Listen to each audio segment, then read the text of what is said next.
Okay, state may call its next witness. Thank you, Your Honor. The state calls Derek Smith.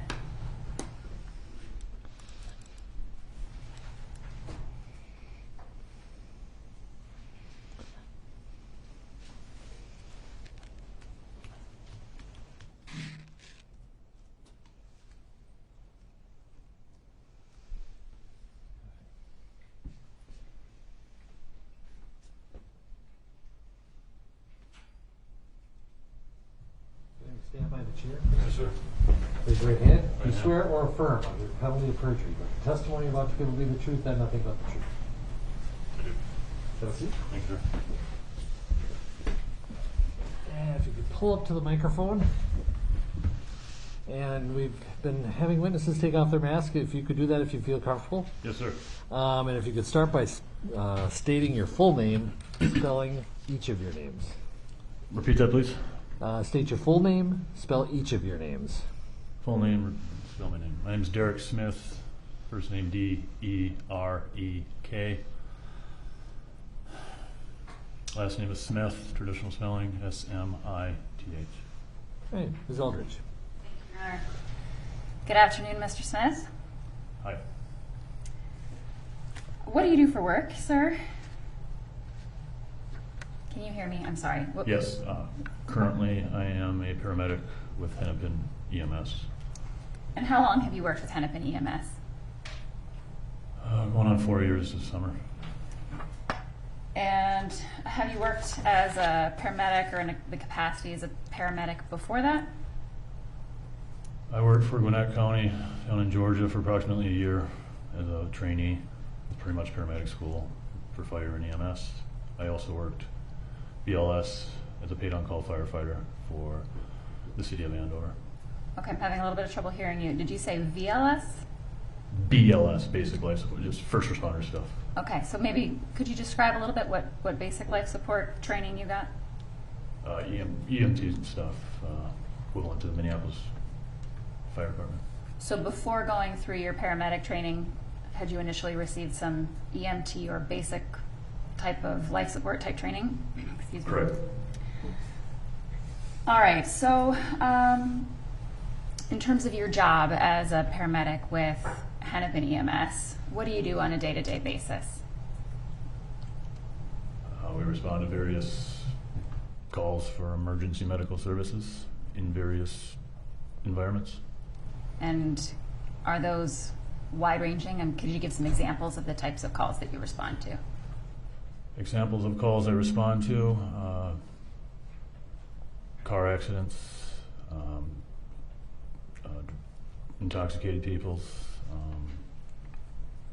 overdoses, seizures, heart attacks, stub toes. So it can be a variety of things, is that right? Correct. And does that include cardiac arrests? Yes. Okay. And when you respond to a cardiac arrest, what does that mean? A cardiac arrest, when I respond to that?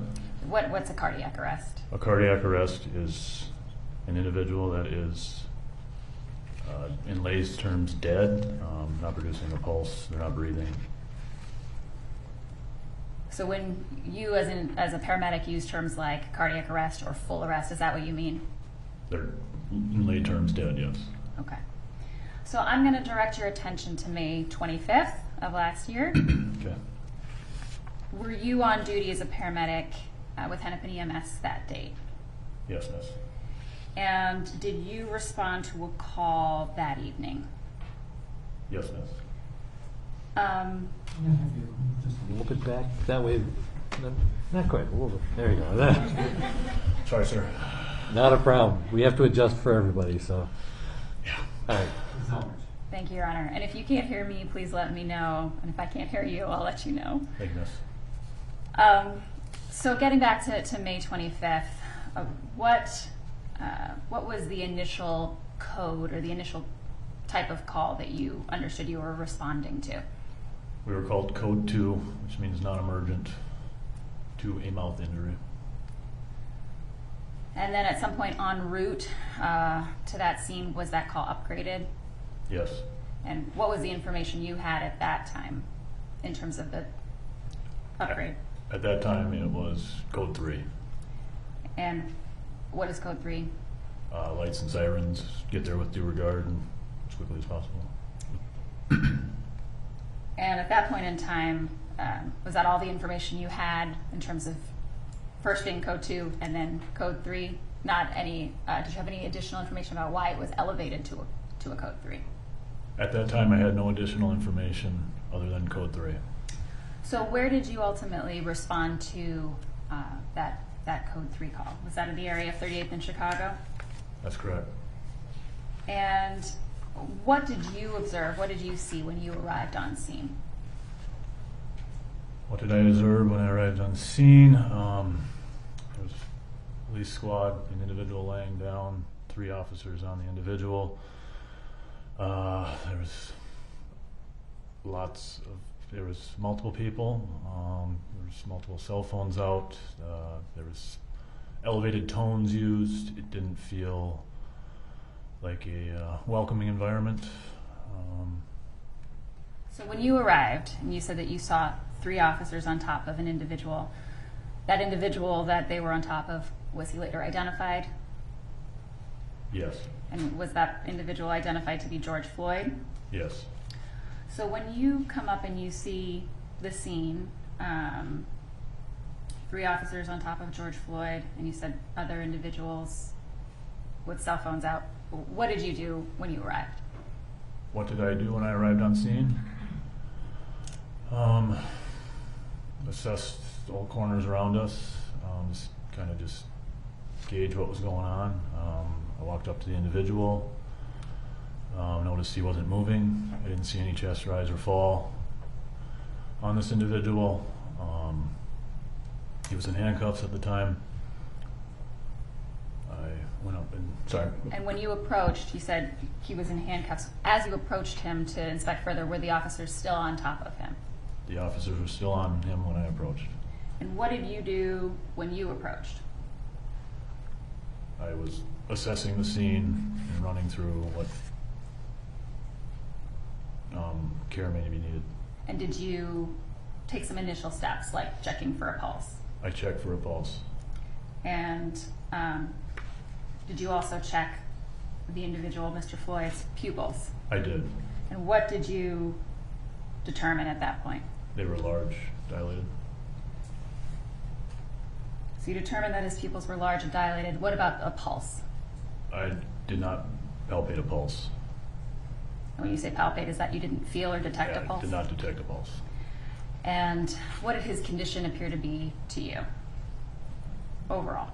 In lay terms, I thought he was dead. So what did you do next?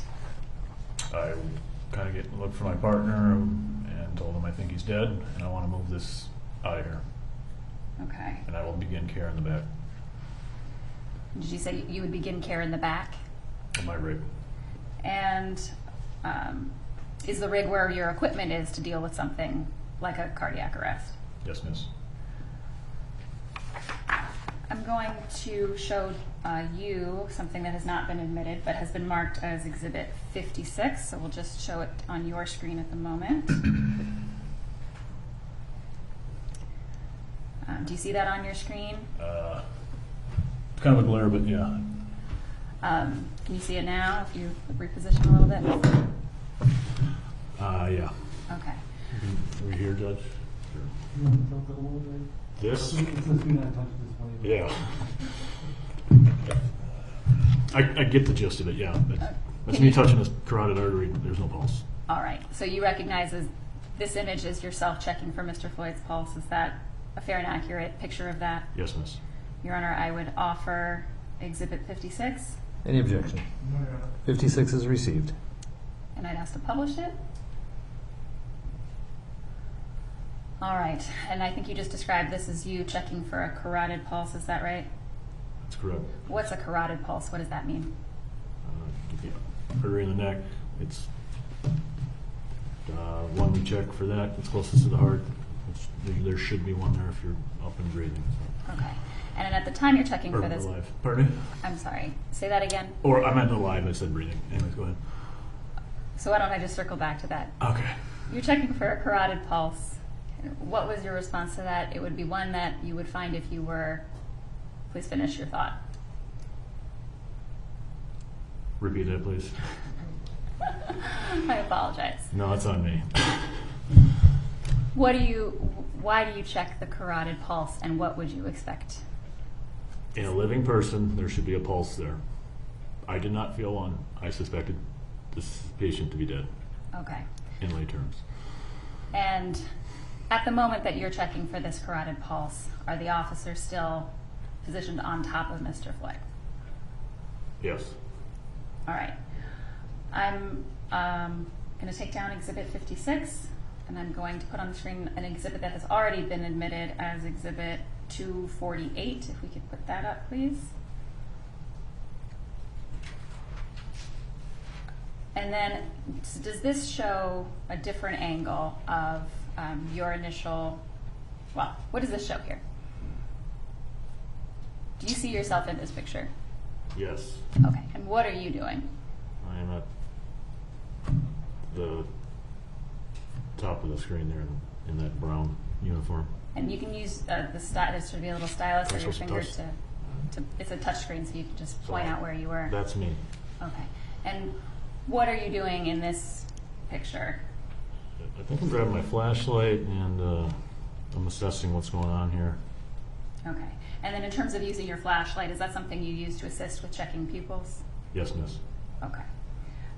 So while you were at the head of Mr. Floyd, did you check both his pulse and his pupils? Yes, miss. All right. And we can take that down. So at that point, what happened next after you did those things?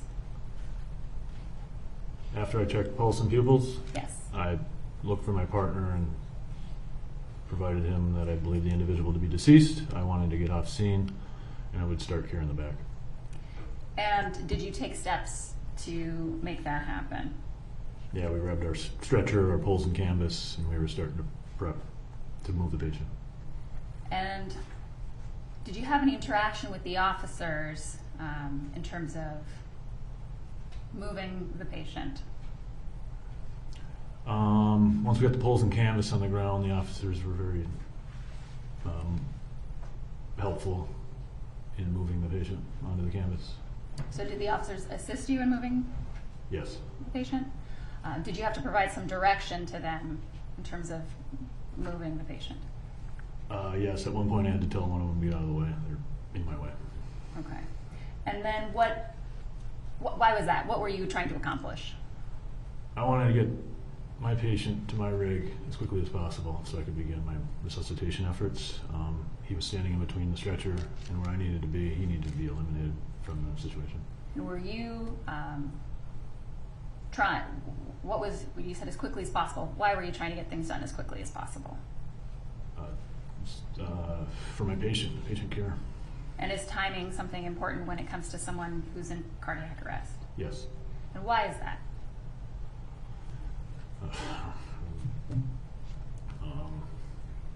His heart isn't beating, and it should be, and the longer it isn't beating, the greater the likelihood this individual will not be resuscitated. Okay. So, did you ultimately load the patient onto the ambulance? Yes. And did you end up, did one of the officers on scene come with you? We had one officer from Minneapolis, yes. And why was that?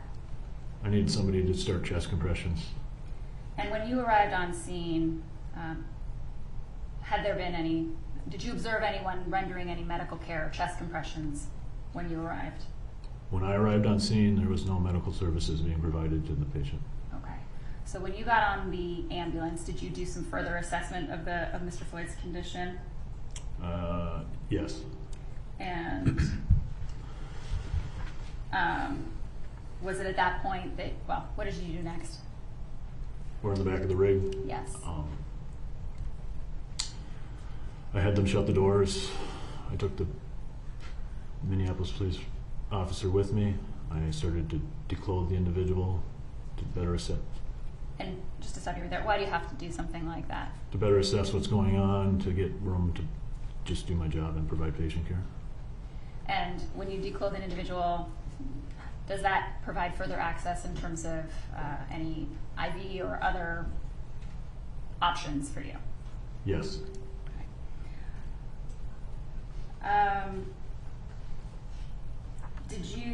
So what did you observe at that point as you were doing your initial assessment of Mr. Floyd?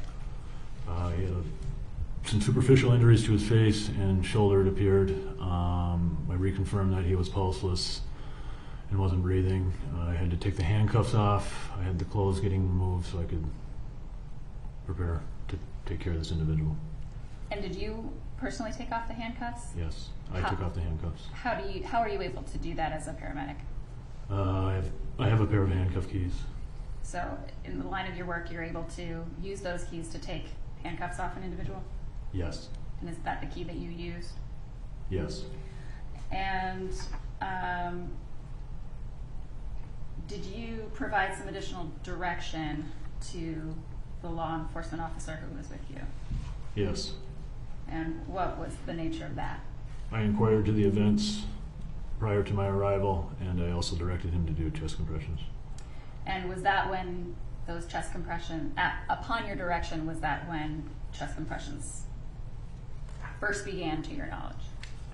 To my knowledge, chest compressions began when I initiated them with Minneapolis PD. Okay. And when you say initiated them, was that a direction that you gave to the officer to Yes. start compressions? Yes. All right. I'm going to put on the screen an exhibit that has been admitted as Exhibit 57. All right. So just walking back through what you just testified about, can you just describe what's shown here? That is the patient on our stretcher. That is the back of our ambulance. That is me in a paramedic uniform.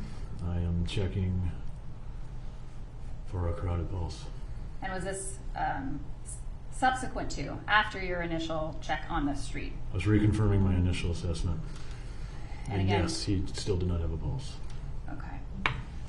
And then let's move to Exhibit 58, please. And what are you doing in Exhibit 58? Checking for a pulse, repositioning. When you say repositioning, just tell the jury why you might reposition somebody.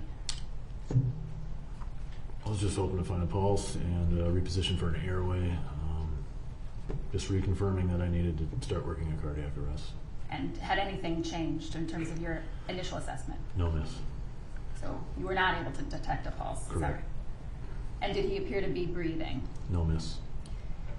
All right, we'll move to Exhibit 59. Now you indicated that you had given some direction to an officer to start chest compressions. Can you just describe what's shown here? That appears to be the officer starting chest compressions. And let's move to Exhibit 60, please. And in terms of injuries noted, what injuries did you observe on Mr. Floyd? So relatively superficial injuries that I don't believe at the time would resolve in a cardiac arrest. And I think you made 2 arrows, one to the nose area and one to the left shoulder area.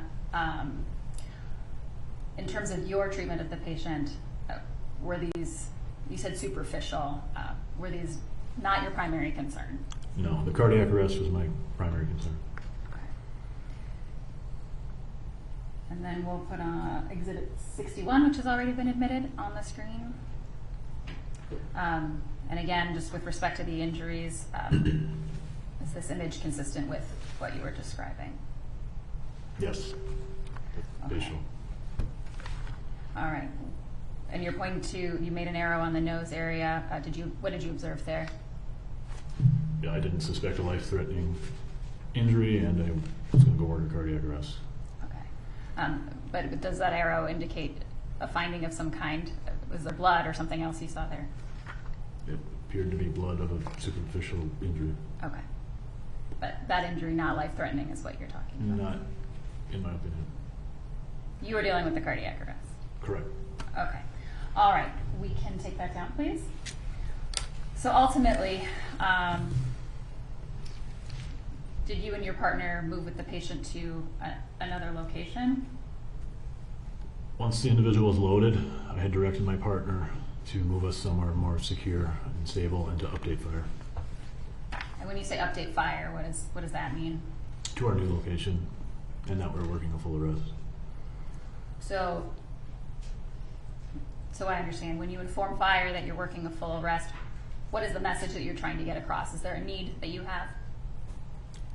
I requested them code 3 as soon as I got on scene, and I was just reconfirming with my partner that I want them code 3 and that where we're going to be going, please get there to help. I'm in the back essentially working a cardiac arrest alone.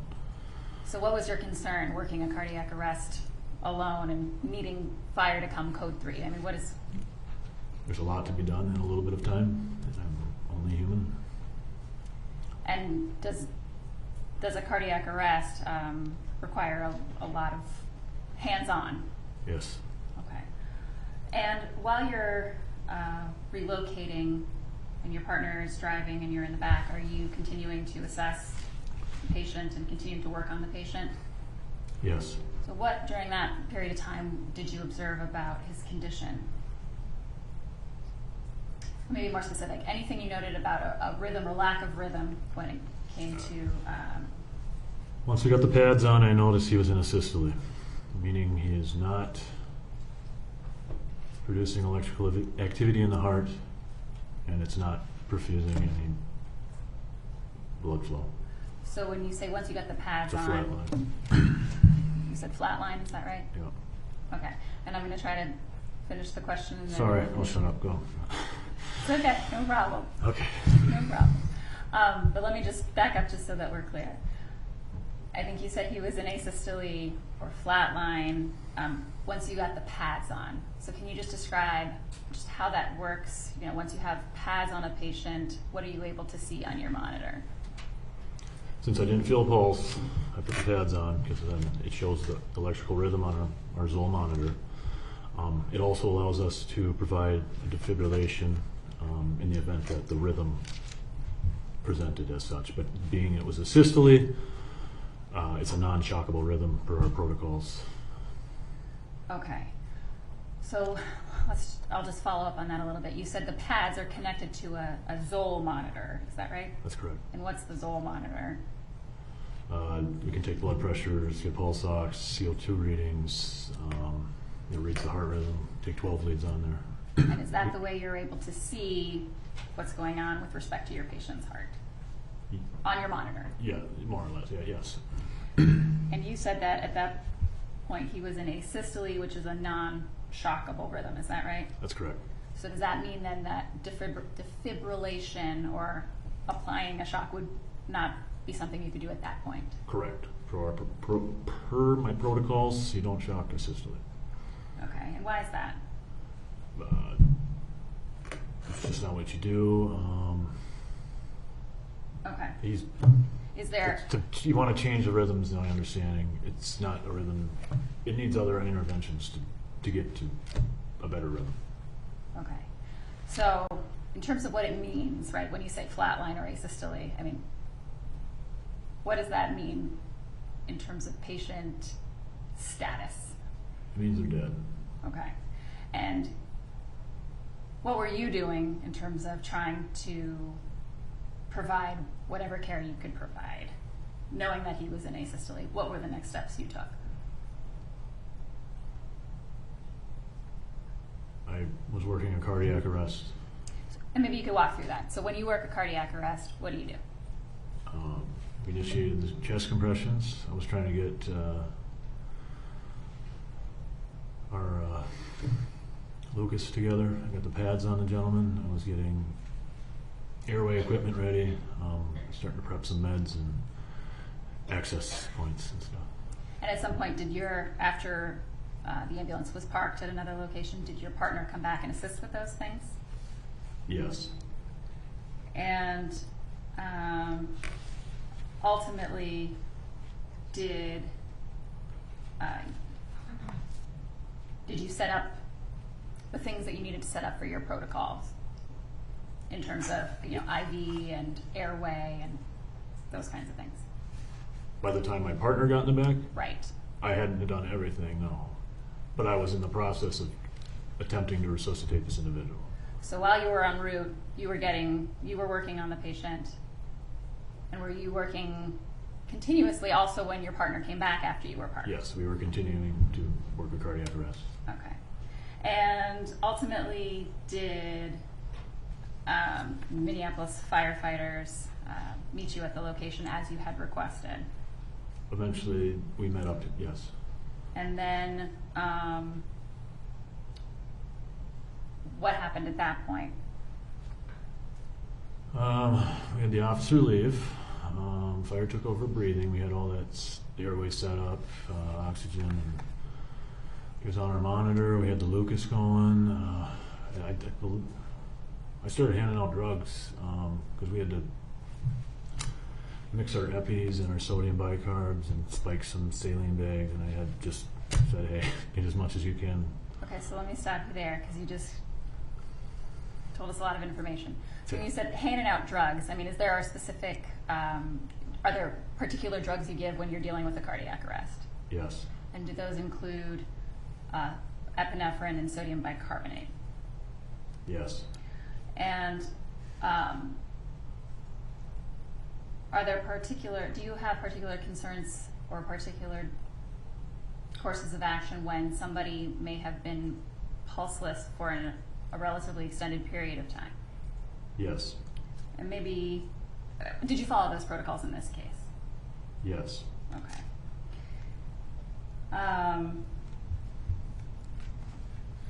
So after the firefighters get on the ambulance and the officer leaves, at some point, do you proceed on to Hennepin County Medical Center? At some point, we headed on to Hennepin County. And what was the determining factor in that, right? What had to happen before you were able to move to the hospital, in your view? In my view, we got him to a relatively stable position where I could manage this cardiac arrest. We had the firefighters now, we had airways secured, we had some various drugs on board, we had the Lucas going, doing the chest compressions, I had him on my monitor. I was able to just kind of conduct, more or less, this cardiac arrest while providing the treatments in route. And while you were en route, did that treatment continue? Were you actively working on him the whole time you were with him? Yes. And while you were traveling en route to the hospital, did you at some point deliver a shock or administer a shock? Yes. Can you just describe why you did that and how that came about? I was checking and monitoring the patient, and I believe saw a run of pulseless VTAC, and that is a different algorithm per my protocol, which indicates a defibrillation, which I provided. Okay, so at some point when was it that you detected pulseless electrical activity? En route to Hennepin Healthcare Medical Center. And I think you testified that is a shockable rhythm per your protocols? Yes, pulseless VTAC is a shockable rhythm per my protocols. Okay. Now, you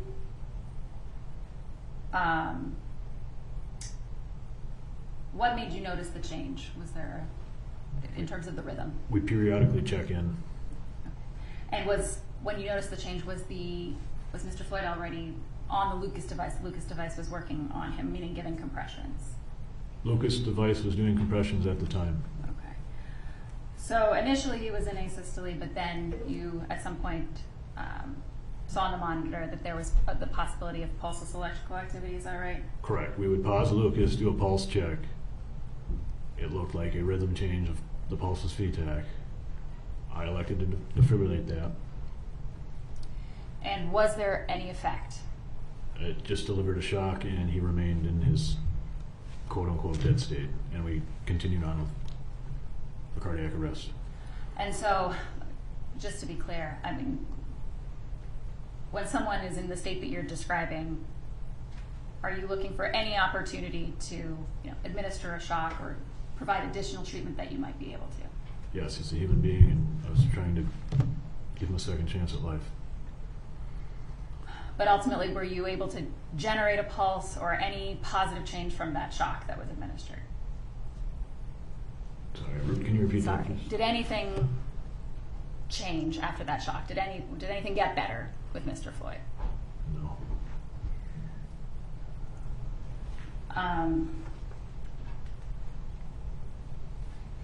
Now ultimately, when you arrived at the hospital, what did you do at that point? When we got to the hospital, I provided a report to the stabroom staff of the information I had and the treatments rendered. And what was Mr. Floyd's condition at the time you arrived at the hospital? He was still deceased. We were working in cardiac arrest. Grounds?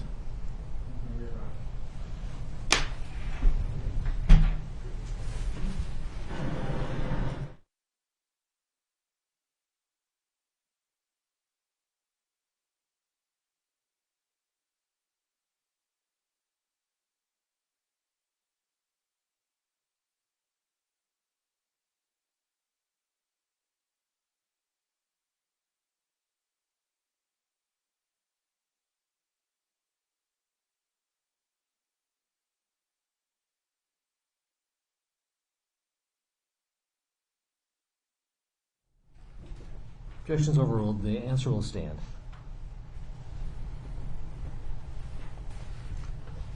Just a couple more questions, Mr. Smith. Yes, miss. At any point in time during your treatment and care of Mr. Floyd, were you ever able to resuscitate him successfully? No. Did he ever regain a pulse from the time that you arrived on scene to the time that you brought him to the hospital? No, miss. And did anything change in terms of your assessment of his condition and status? No, I showed up. He was deceased, and I dropped him off at the hospital, and he was still in cardiac arrest. Nothing further, Your Honor.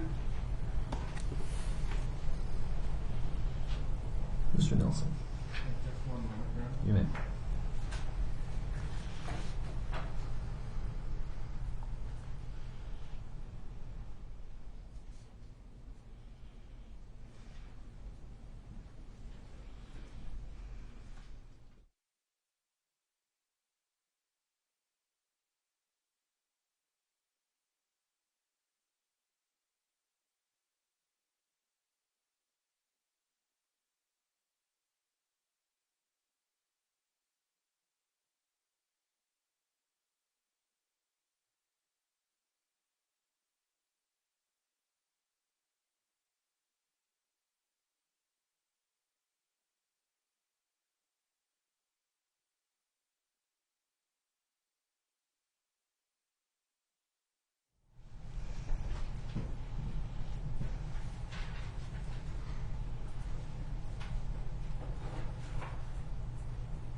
Good afternoon, sir.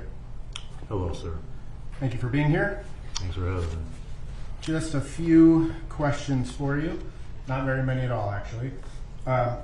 This is going to sound a little odd, but is it common to feel for a pulse with using your thumb? Like if I was feeling for a pulse on someone's arm, would you use your thumb or should you use fingers?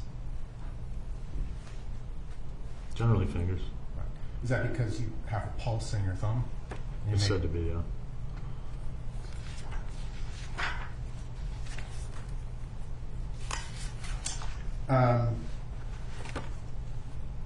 You testified that when you arrived on scene, you checked for Mr. Floyd's pulse initially when you first came, correct? Yes, sir.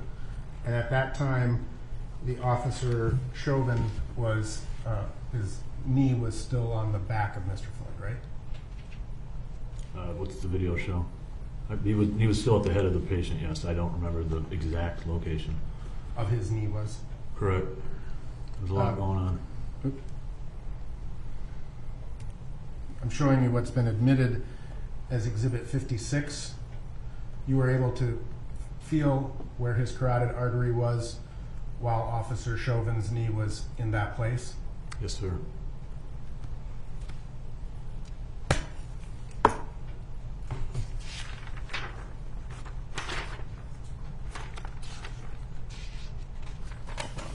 You testified that a police officer got in the back of the ambulance with you and began chest compressions at your direction Yes, sir. as you were preparing to engage in resuscitative efforts, right?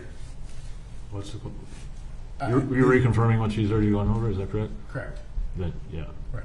So, officers in the back doing chest compressions, you're getting set up, correct? Yes, sir. Went to the second location so that your partner could get back in the back with you to take over for the officer, right? Not to take over. We needed everybody we could at that time. Okay. Why didn't you just have the officer help you continue so you could go straight to the hospital? That's not what we do. Is it because he's not an EMT? Any layperson can do chest compressions.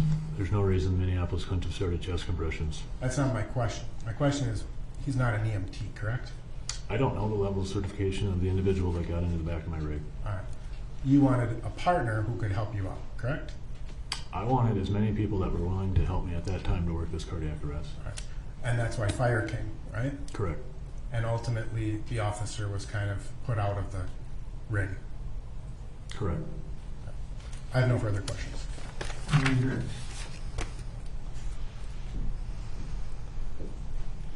No, Your Honor. All right, thank you, sir. You may step down. You bet.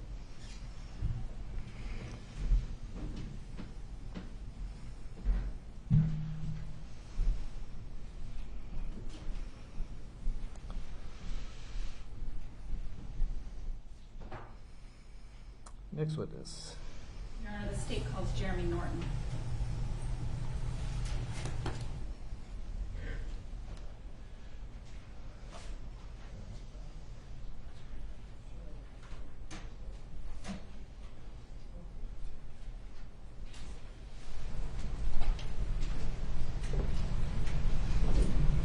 Your Honor.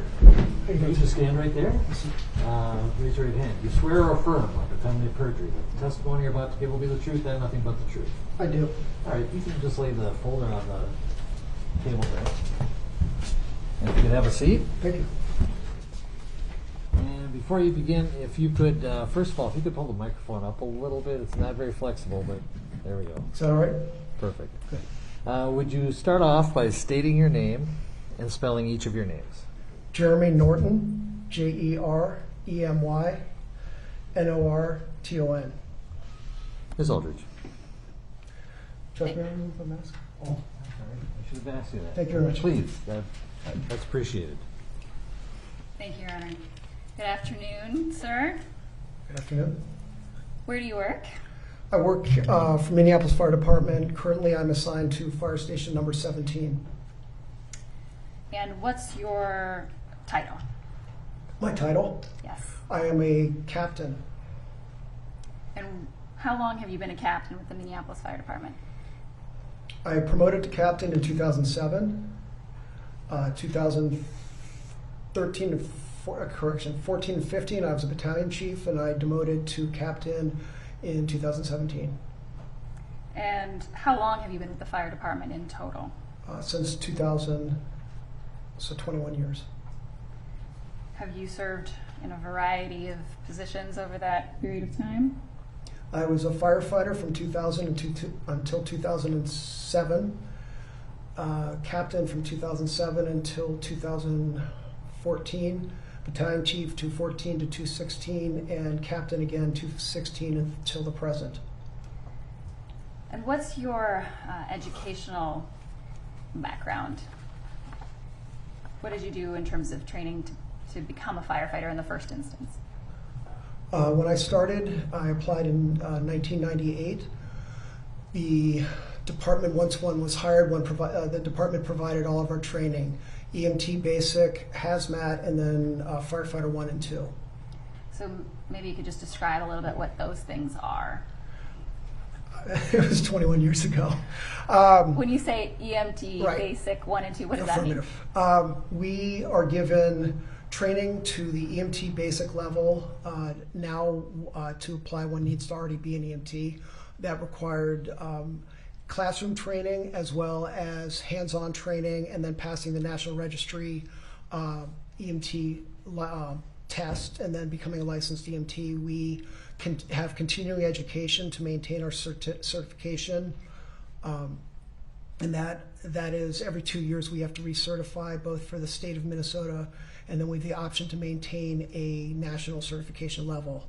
The firefighting was coursework designed and delivered by the fire department, and that also included the hazmat training. Okay. Hazmat training sounds interesting, but is it just one subspecialty of the trainings that you go through? It is, yes, it is a subsection, Okay. essentially. I'm going to circle back to the EMT part of it. Yes, ma'am. Are you is it a licensure? Are you a licensed EMT or a certified EMT through your job as a firefighter? I believe it is a certification. Okay. So are you currently certified as an EMT? Yes, ma'am, it is one of the conditions of employment. All right. And are you up to date on all of those certification requirements? Yes, ma'am, to my knowledge. And again, based on what you were describing for training for firefighters, is that part of the sort of standard training that all firefighters get? Meaning, are they all EMTs in Minneapolis? In Minneapolis, yes, ma'am. Okay. So I'm going to get back to your day-to-day as a captain with the Minneapolis Fire Department. What are your job duties?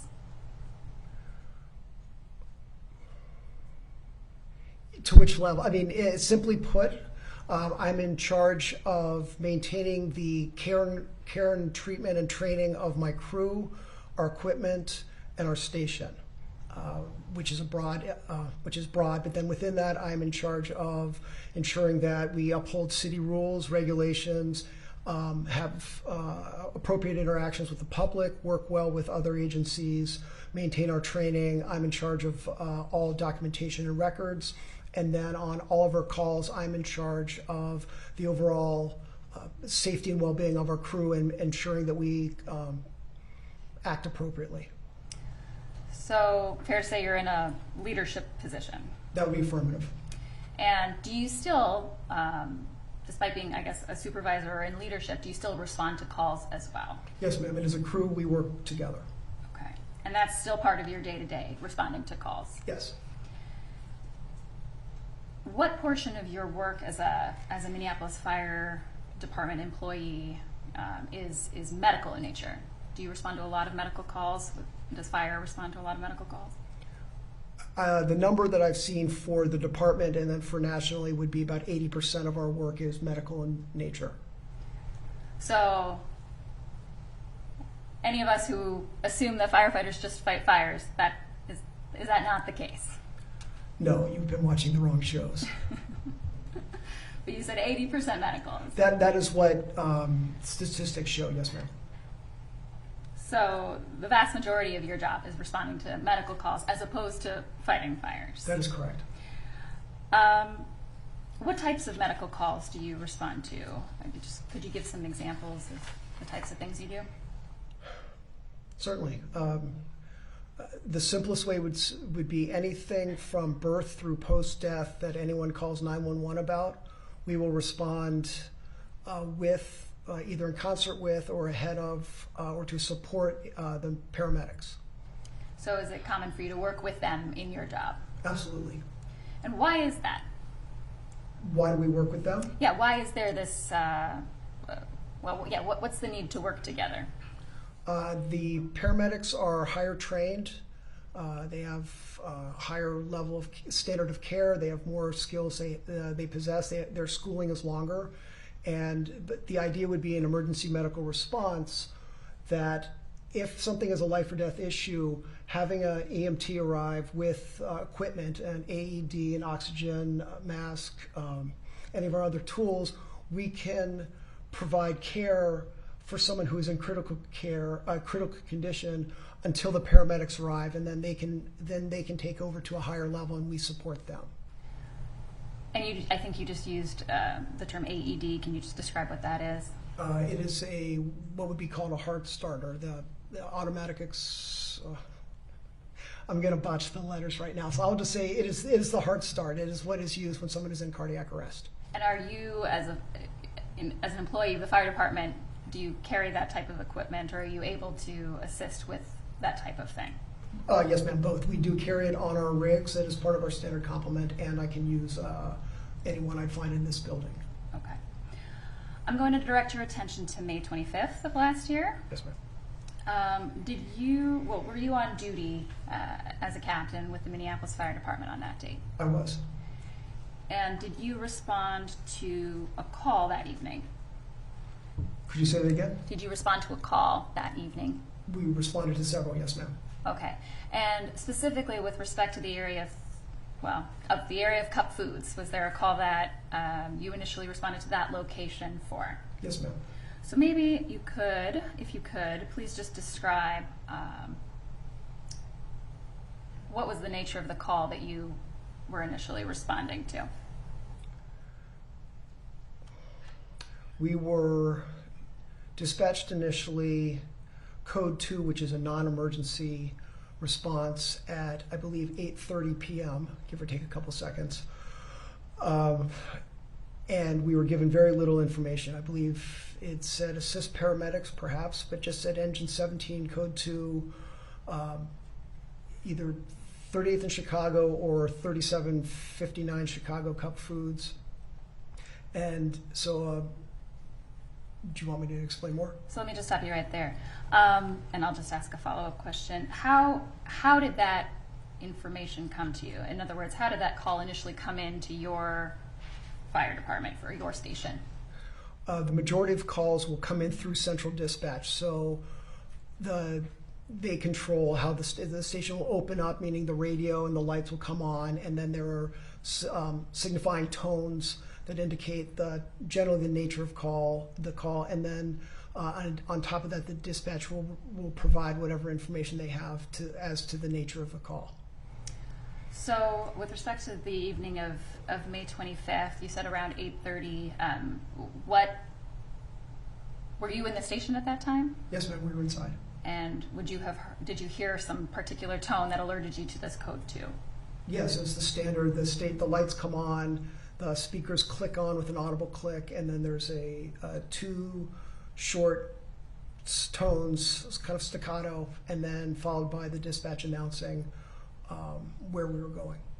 And does that come over your speaker system? Yes, ma'am. So it was at that time you were aware that it was a code 2 and the location where you were going. Is that right? Yes, ma'am. Did you proceed to that location? We did. Did you get any other information about the call, either en route or at some other time? Yes, ma'am. And go ahead. What was that? Shortly after leaving the station, dispatch came over the radio. At this point, it's our rig radio, and stated engine 17, code 3, which is red lights and sirens, emergency response. So when you heard code 3, does that mean the call was elevated at that point? Meaning code 3 is more serious than code 2? Affirmative. Did you have any other information about that or the reason for that? I believe the only information that we had on our screen initially was code 2 for one with mouth injury, I believe. Okay. And then it was updated. And then when you say updated, was it just then a code 3? Affirmative. Without any supplemental information as to why? No, I don't believe so. Okay. So ultimately, did you respond to the area of Cup Foods or 30th in Chicago? Yes. And what did you do when you arrived there? The rig stopped My partner and I got off the rig and we looked around for a patient. And when you got there, what did you see? There were several police squads, one park police, I believe, and two or three Minneapolis police cars that I remember parked in the vicinity in the area. A couple officers were standing on the street, and a handful of people were outside. Was there an ambulance there at the time that you were there? No, ma'am. And were you able to identify a patient upon arrival? No, ma'am, there was no one on the street. So what did you do next? I basically went clockwise around our rig. I spoke briefly with one police officer, and then we went into the store. And did you come into contact with anybody in the store? Yes, ma'am. And what was the nature of that? What happened in the store? Could you be more specific, please? Sure. Well, upon entering the store, did you interact with anybody who was in the area, who had been in the area? Yeah, yes, ma'am. We spoke, as I said, I spoke to one police officer as I descended the rig, came around through a crowd of maybe 6 or 7 people who were at the mouth of the store and in the kind of the vestibule or entryway, and then I went into the store still looking for a patient. Okay. So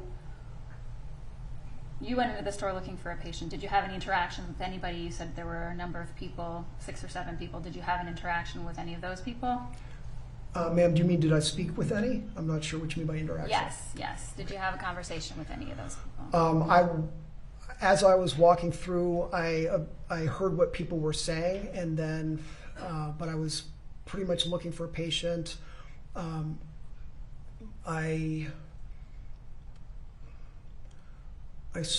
might have spoken to someone who was working there briefly, and while I was looking around for a patient, essentially on the ground, I did encounter an off-duty firefighter, and then I briefly spoke with one of the police officers who was at the back of the store. Okay, so let's just talk about those two things. So you interacted both with an off-duty firefighter and also a law enforcement officer who was present, is that right? Yes, ma'am. So let's first start with your objective. You said you were looking on the floor for a patient. Was it your primary goal to find a patient? Yes, ma'am. And when you were not able to see one easily and entered into the store, what did you do at that point? Was that when you talked to the law enforcement officer? I made my way back toward the back of the store looking for a patient, or the call was confusing because we did not have a lot of information. So I did not have a patient description. I did not have anything else, and so I was essentially, yes, looking on the floor for someone. And at that point, though, the crowd that through which I had walked was people were upset, and I was getting the sense from them that there was an injured person, and that's all so I was looking for someone on the ground. Okay. Did you find an injured person on the ground? No, ma'am. So what did you do next? My partner mostly stayed and spoke with the off-duty firefighter, who was agitated to distraught. I'm not somewhere between there. She was fairly upset, and as my job as supervisor is to kind of cut through a lot of the extraneous information and find what we actually need to deal with. And so I moved to the back, and I did see the police officer at the back of the store, which would have been the southeast corner of the building, talking to one of the employees behind the barricade, and then I approached him. Okay. And then were you directed to another location? Right as I was asking him what was going on, he said, I believe he said the medics left, they need you. And right about simultaneously over his radio and over ours, because we have separate dispatchers, we both had the information that the paramedics needed us at a different location. Okay. And then you also mentioned an off-duty firefighter. Do you know who that off-duty firefighter was?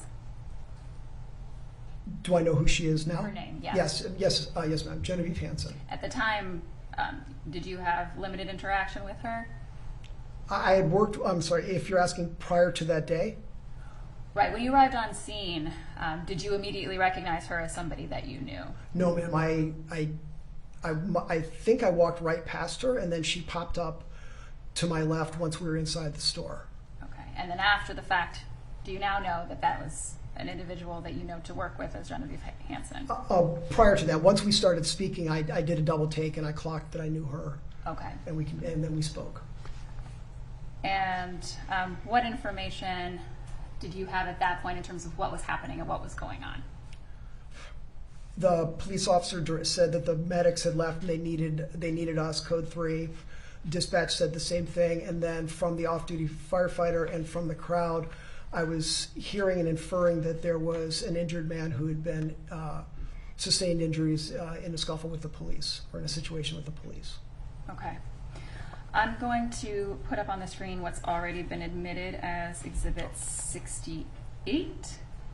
We put that up, please. Oh, here we go.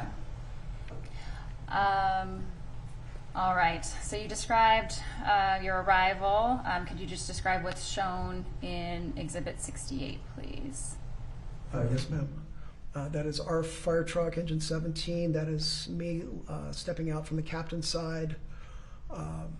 We are facing eastbound on 38th Street. Cup Foods is behind us.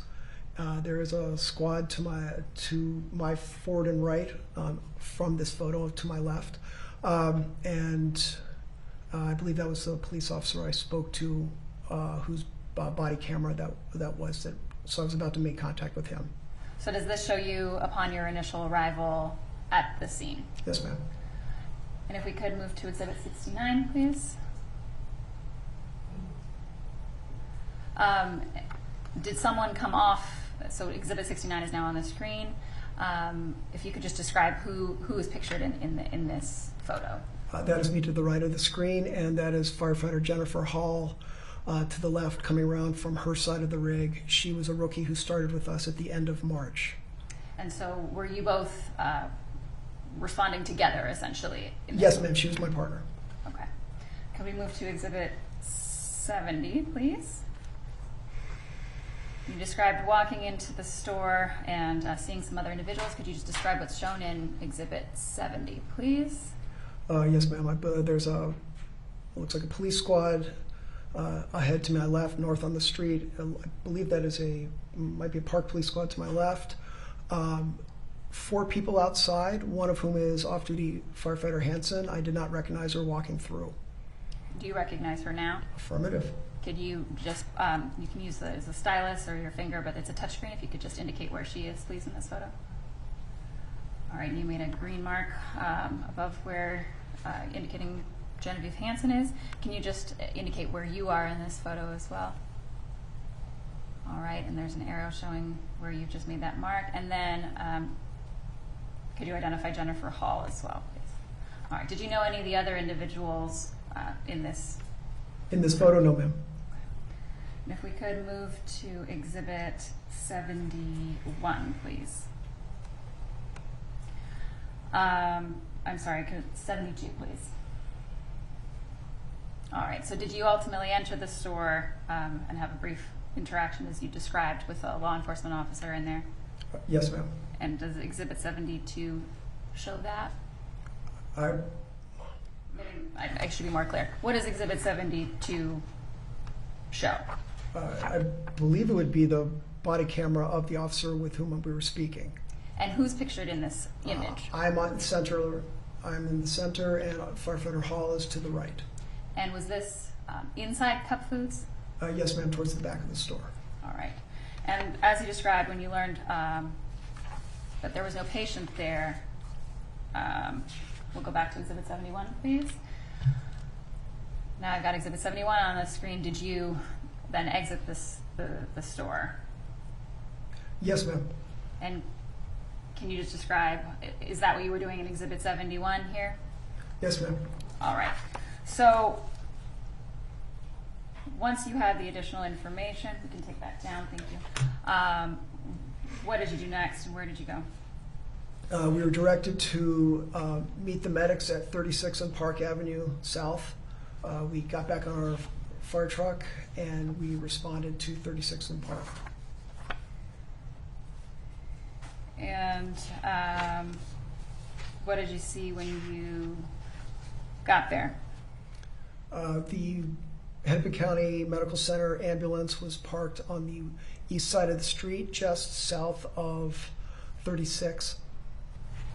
And I'm going to put up Exhibit 74, which has already been admitted.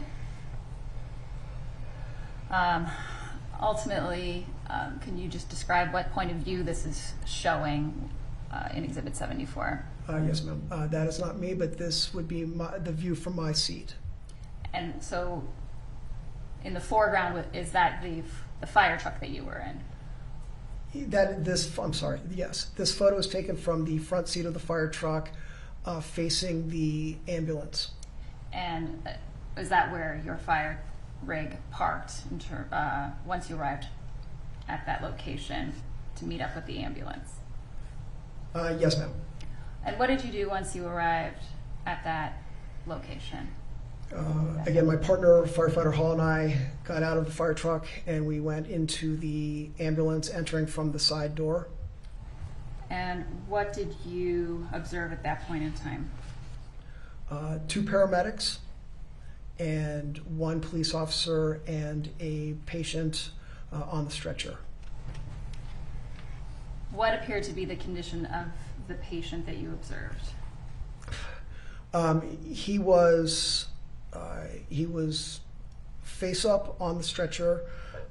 He had an airway an advanced airway, so he had a breathing tube going into his throat, and he had the Lucas compression device, which is a CPR, kind of a pneumatic CPR device in place and working. And when you say working, what does that mean? It was pumping up and down to pump his chest, pump his heart. Okay.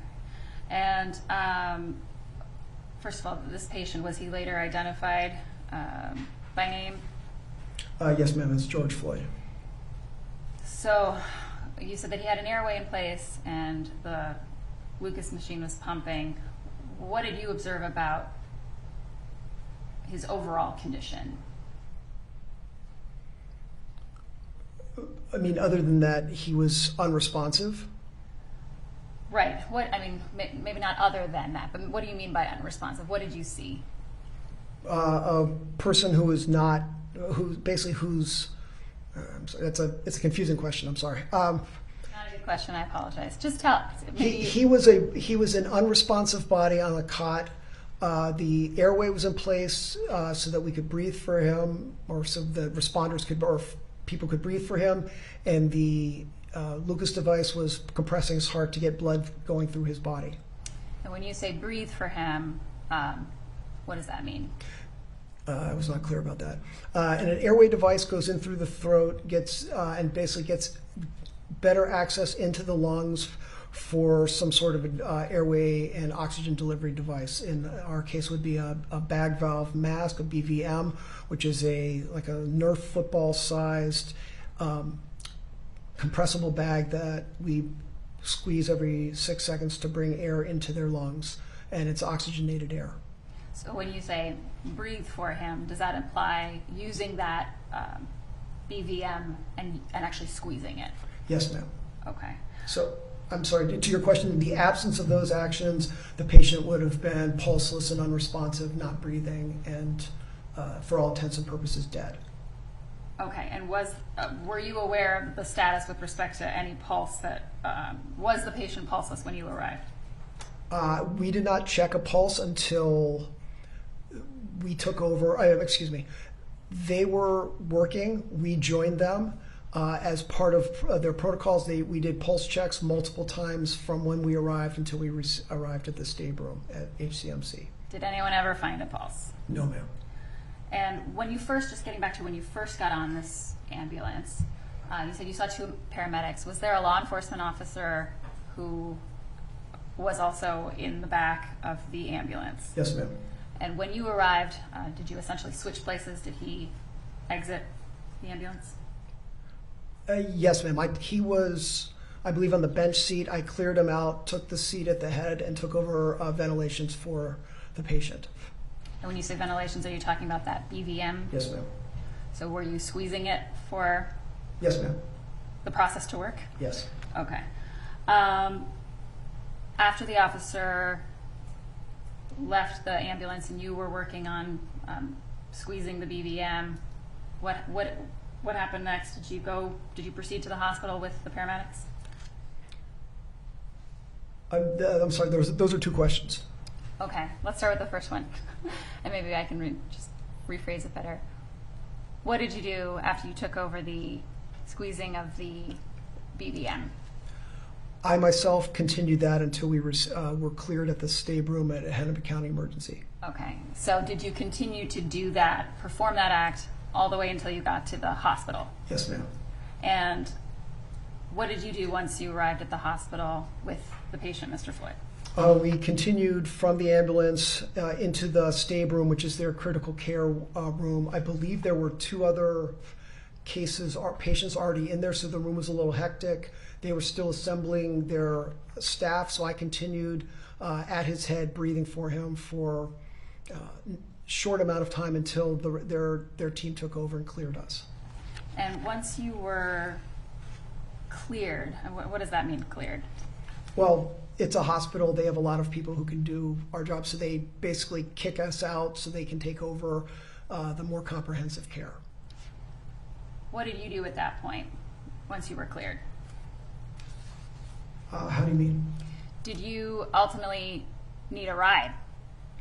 We left the hospital, and I oftentimes when we accompanied the medics down to the hospital on critical cases, our fire truck is not allowed to drive through lights just to follow us. Like, we'll be okay with the medics, and so they will respond, and depending on how far away it is, we can stand out on the street for several minutes. And additionally, I had radioed to my driver to go back to the scene at 38th and Chicago to check on the off-duty firefighter. And why did you do that? Why did you have the other members of your team check on the off-duty firefighter? Ma'am, well, once, as I said, we came in with very little information, and even when I spoke with her on the scene, I had no understanding of the cause of her distress. So once we got in the ambulance and I saw the severity of Mr. Floyd's condition and the gravity, I understood. I was able to infer or put together what she had been talking about, and I understood the justification of her duress. And so I sent my crew back to check on her to make sure she was okay.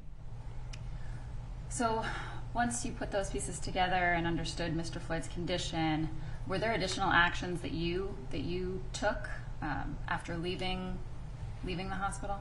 Yes, ma'am. Once the fire truck came to pick us up,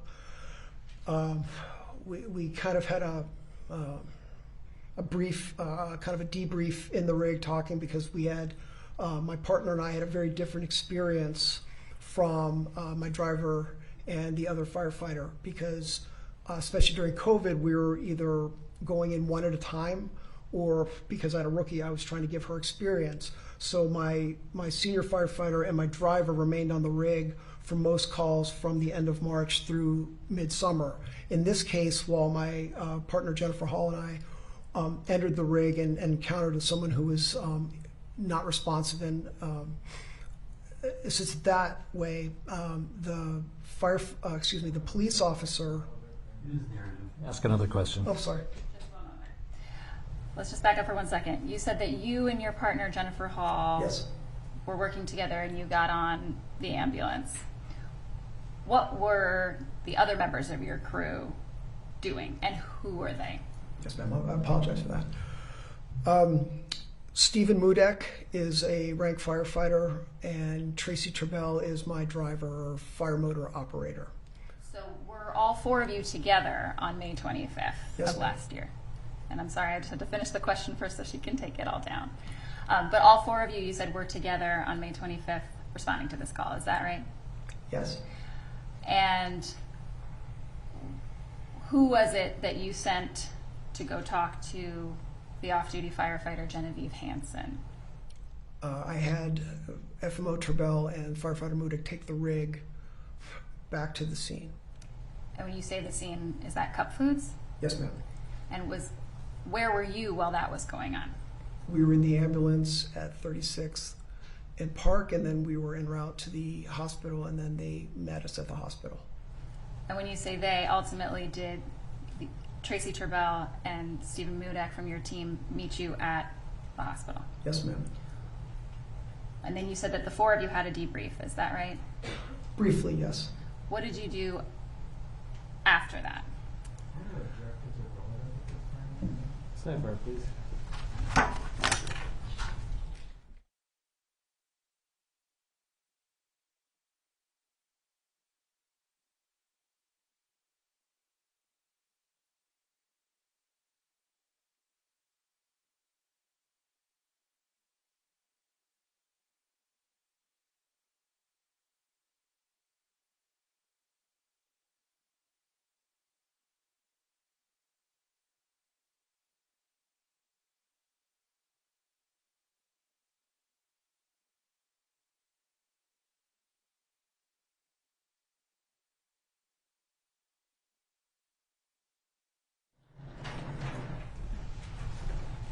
I have a new question.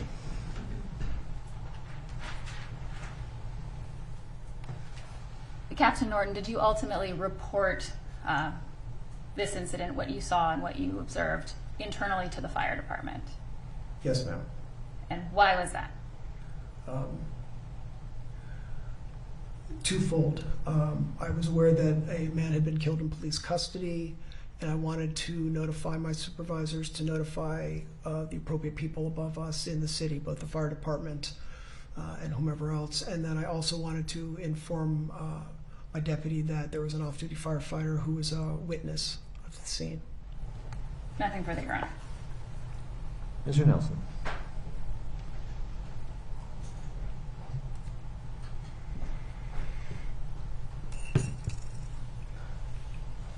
Good afternoon, Captain Norton. Good afternoon. Thank you for being here. Just want to clarify a couple things on the time frame. Yes, sir.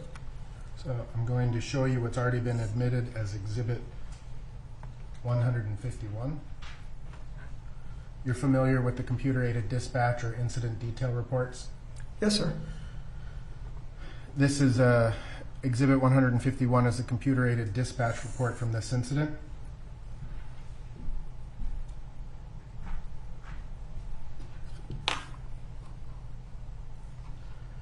This initial call for EMS code 2 occurred at 8:20 and 11 seconds, according to this. Agreed?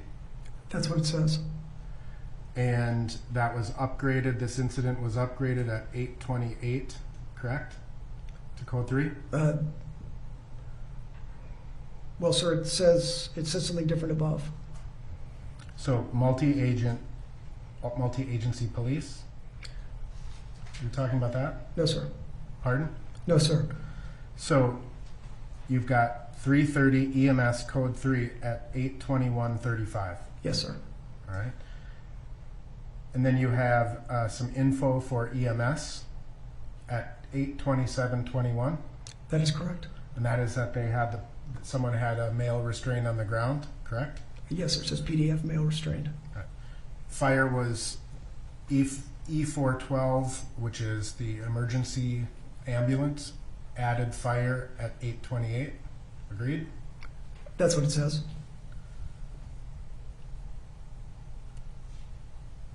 EMS alerted everyone that they were at 36th and Park at 8:31 and 12 seconds. Yes, sir. That's what it says.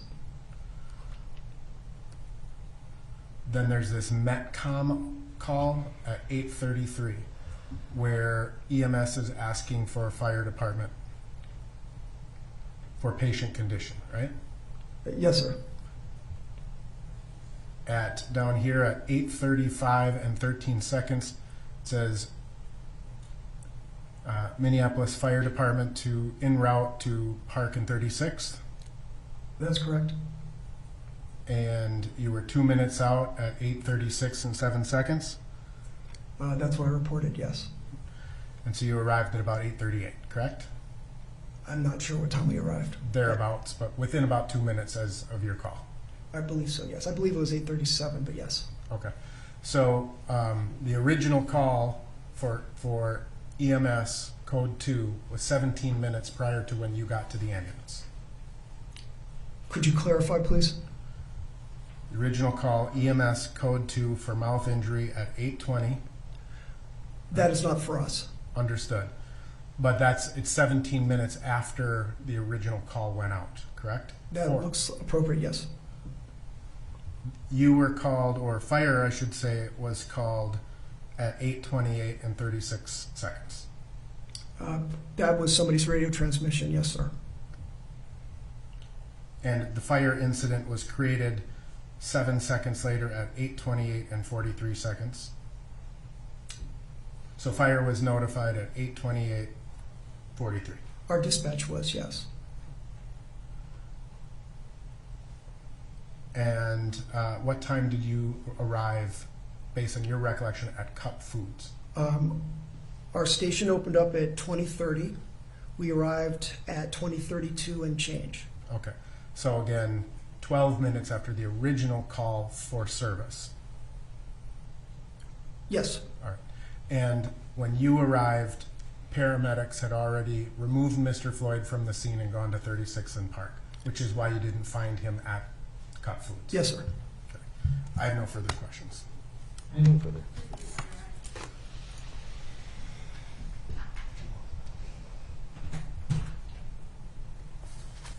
Captain Norton, you were asked a series of questions about your response time and the timing of that. I think you testified on cross that the initial call you said regarding the code 2 mouth injury was not for us. Can you just describe what you were, what you mean by that? Well, to the best of my understanding, the 911 system, which is many stories below us, there is a 911 dispatcher for civilian calls. There is a police dispatcher, there is a fire department dispatch, and there is an EMS or medics dispatcher. They are all in the same room, they are all in different channels. So if what I believe was a call from one of the police officers for EMS code 2 would have gone from that officer's radio directly to their dispatch. And then their dispatch would have made the decision based on information given, what level of EMS response to send.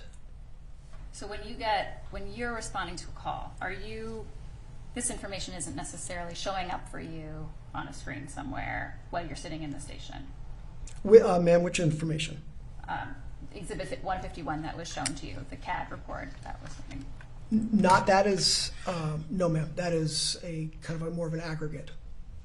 Okay, so just to be clear, what was the initial information that you received with respect to your firefighters in your fire station? Yes ma'am, I believe it was code 2. I don't remember what the dispatcher said over the air, but it was something to the effect of either respond to help medics or code 2 to Cub Foods, and then what popped up on our screen was one with a mouth injury. Okay, so when would you have received that information? As soon as the station opened up and the run was generated onto our screen by the dispatch. And when you said the station opened up and the run was generated, when would that have been? 8:30, 20:30, and 21 seconds. So the information you received from your dispatch was approximately 8:30, is that right? Yes, ma'am. Okay. And that would have been after information communicated from other sources to other dispatch, is that right? I have no knowledge of that. Fair enough. Thank you. No further questions. Thank you, Captain. Can you step down? Members of the jury, we're going to take our 20-minute mid-afternoon break. Let's reconvene at 3:10.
Thank you, Your Honor. The state calls David Kluger.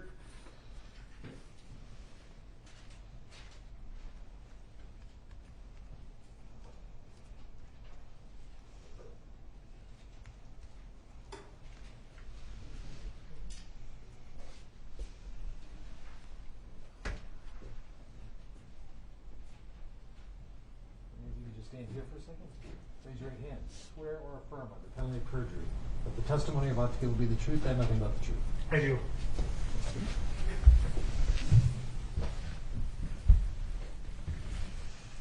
And before you begin, if you could remove your mask, that would help us hear better. And second, if you could give us your full name, spelling each of your names. David, D-A-V-I-D, last name Pluger, P-L-E-O-G-E-R. Mr. Slisher. Thank you very much, Your Honor. Good afternoon, sir. Good afternoon. Can you please tell the jury where you used to work?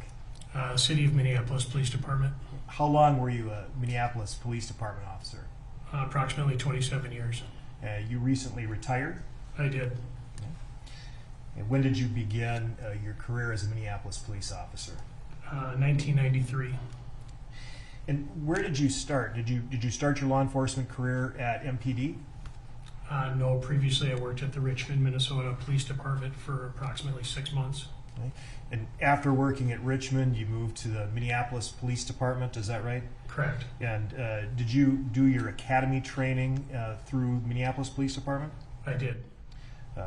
And you received your post license through Minneapolis, is that right? Yes. And you are a sworn law enforcement officer. Yes. And what does that mean to be a sworn law enforcement officer? I'm licensed to the state of Minnesota through the Police Officer Standard and Training Board. And do you take a specific oath to be a sworn officer? Yes. And can you tell us a little bit about your career with the Minneapolis Police Department? Did you start out, I'm assuming, in patrol? Yes, I started in patrol And how long did you work as a patrol officer? till approximately 2001 when I was promoted to sergeant. And what shift did you start as a patrol officer? Dog watch. What's dog watch for those who don't know? Overnights. Okay. Starting typically, Approximately 9 at night to 7 in the morning. okay. And as a patrol officer with the Minneapolis Police Department, what were your typical duties? Traffic law enforcement, responding to 911 calls, things of that nature. Okay. What kind of 911 calls would you typically respond to? Domestics, accidents, anything people call us for. General law enforcement, reactive sometimes, is that right? Correct. And proactive, being on patrol. Right. After 5 years on patrol, did you take a different assignment? Yes, I was on the community response team for a while. Now, what is the community response team? It was more of a proactive team dealing with things like narcotics, prostitution, narcotic search warrants. And did that did that team, I guess, patrol or have jurisdiction over the entire city, or was it within a particular precinct? That was in the 5th precinct. And you said you were with the CRT for a few years. What did you do after that? Then I was promoted in 2001 and worked in the forgery and fraud unit for a short time. And what rank were you promoted to? Sergeant. And is that the rank that you retired as? Yes, sir. Approximately what year then were you promoted to sergeant, if you can remember? 2001. And what was your most recent assignment as a Minneapolis Police Department sergeant? I was a sergeant in the 3rd precinct on, it's called mid-watch. What's the mid-watch shift? That was 3 o'clock in the afternoon until 1 in the morning.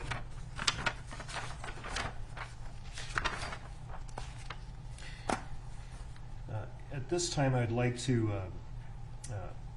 publish Exhibit 268.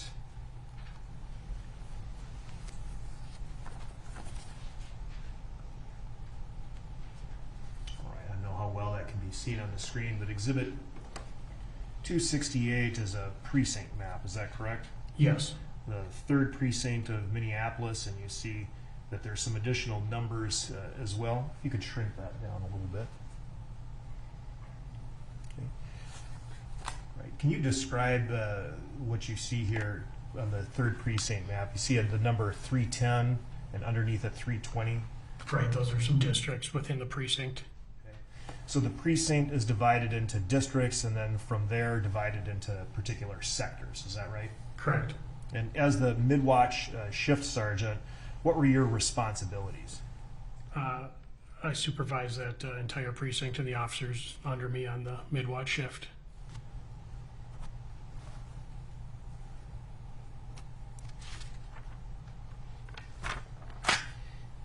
As a supervisory police officer, what are your responsibilities with respect to the other officers and their duties? Take a look at the reports. Keep an eye on their activities, make sure they're staying busy, things of that nature. Do you have to assign officers to ride together? Yes, I do. Do you have to brief officers at the beginning of a shift? That's correct. I do a roll call briefing every afternoon before they started. Just please describe for the jury what a roll call briefing is. I take any things from the department, new policies, procedures, pass around posters of people who are wanted for crimes. Just let them know what was going to be going on for the night. How long does roll call usually take? Probably 15 minutes. And this is done at the beginning of a shift? Yes. Approximately how many officers then would attend a roll call typically? 10 to 14. And so you said that you'd be distributing policies and procedures. I'm assuming then you'd have to be familiar with those policies and procedures yourself. Is that right? Correct. So you're familiar with the Minneapolis Police Department Policy and Procedure Manual? Yes. And as it gets updated, you push those updates out to other officers whom you supervise. Is that right? Correct.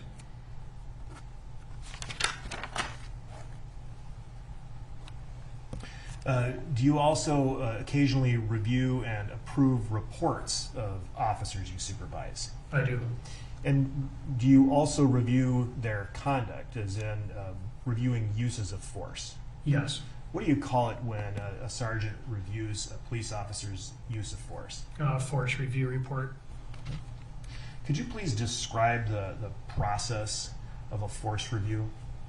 Typically, an officer would call me, or I'd be notified by radio that they'd use force on a suspect or arrested party. I would head out, interview the officer, interview the subject that the force was used on, take a statement from both of them, and then complete a report on that, which would eventually be routed down to the internal affairs unit. And are there certain circumstances where an officer uses force which they're required to notify you? Yes. Can you tell us just your recollection what those circumstances are? Certain scenarios, force on a handcuff, any type of force on a handcuffed prisoner would result in me doing that. Strikes, any injury or claimed injury by a arrested party. And so when an officer uses force, a patrol officer, and you're their supervisor, there are circumstances that they have to report it to you, and there are circumstances where they just don't. Is that right? That's correct. And there's some circumstances where they have to write a report, and some in which they do not. True? Right. So are you familiar with use of force reporting requirements 5-306? That policy generally? You'd have to read the headline of it for me to get it. Well, I'm going to show you then what's been marked for identification as Exhibit 221. 5-306, you read the title there. Code of Use of Force Reporting and Post-Incident Requirements. And you see the, have I introduced this? Oh, I'm sorry, Your Honor. At this time, the state offers Exhibit 221. Let's go on sidebar a second.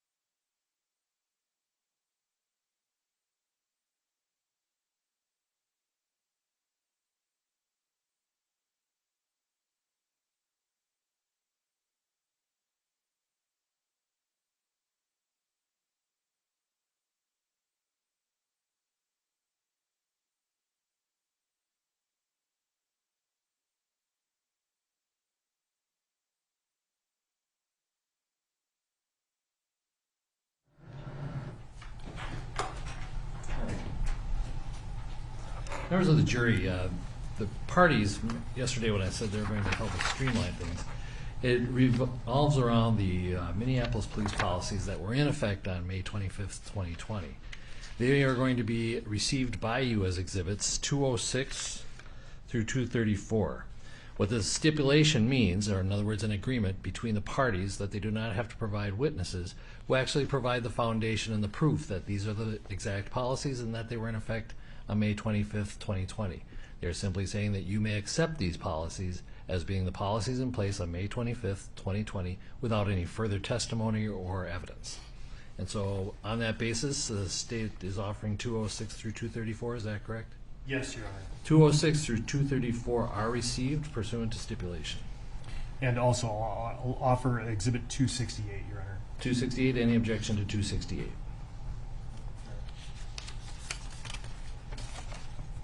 No. 268 is received. All right, then, sir, referring you back to Exhibit 221, if you see 5-306, that's the use of force reporting and post-incident requirements. Is that right? Yes. You see this term cappers, no cappers report required. What's a cappers report? That was our old the name for our old report writing system. And now that's referred to as a PIMS report. Yes. We just call it a police report. Sure. Okay. So there's certain circumstances where no police report is required for a use of force unless an injury or an alleged injury has occurred. Is that right? Yes. All right. And then if you could, would you clear that, Your Honor? Please proceed to the next page of 221. Highlight the top portion, please. And so the different uses of force that do not require a police report, could you just read the list there? Escort holds, joint manipulations, nerve pressure points, handcuffing, and gun drawing or pointing. All right. Now, there are also circumstances in which a police report is required, but they don't need to notify you as a supervisor. Is that right? Yes. And what are those circumstances? Takedowns and chemical agent, What is a takedown? like putting somebody on the ground.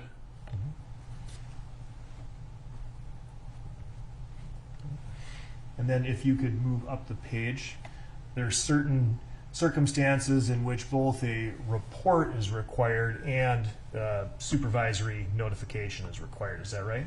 Yes. And what are those circumstances? Where they sustained an injury or had to render medical aid. Now, when you as a supervisor are notified by a patrol officer that they've used force because of an alleged injury, what do you do? I usually head out to the scene to interview both the officers and the parties that the force was used on. And you've already explained that, but you also have to write a force report, is that right? That's correct. And when is that force report required to be completed? Before the end of the shift.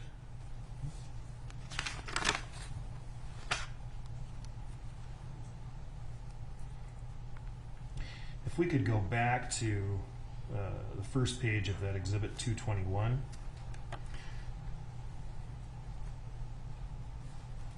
Also like to draw your attention to the first paragraph under medical assistance. If you could please highlight that portion. Under medical assistance, could you please read the provision that's called out here? As soon as reasonably practical, determine if anyone was injured and render medical aid consistent with training and request EMS if necessary. So the requirement under policy is both to call the ambulance and to render emergency aid while you're waiting for the ambulance. Is that right? Yes.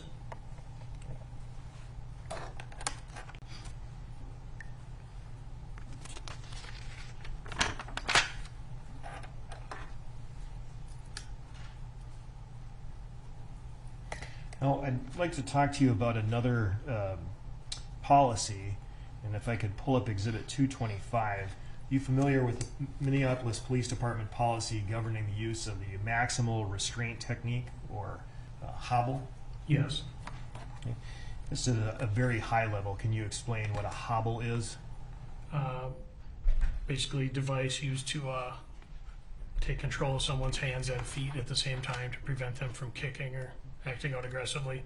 Is this a situation in which the subject would already be handcuffed? Yes. Okay. And so the hands would be restrained. How would the feet be restrained? They'd be like hooked together with the hobble, and then the end of the hobble oftentimes ran through the belt or somewhere by the waist to prevent them from kicking. And that was my next question. That would be the purpose, is to prevent the kicking of a restrained subject. Is that right? Yes. And the hobble or maximal restraint technique also requires supervisory reporting. Is that right? It does.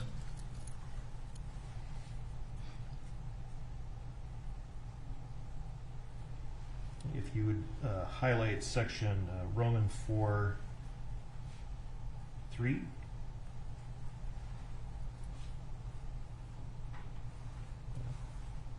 And you can see here by policy that a supervisor shall be called to the scene where a subject has been restrained using the MRT or hobble. Is that right?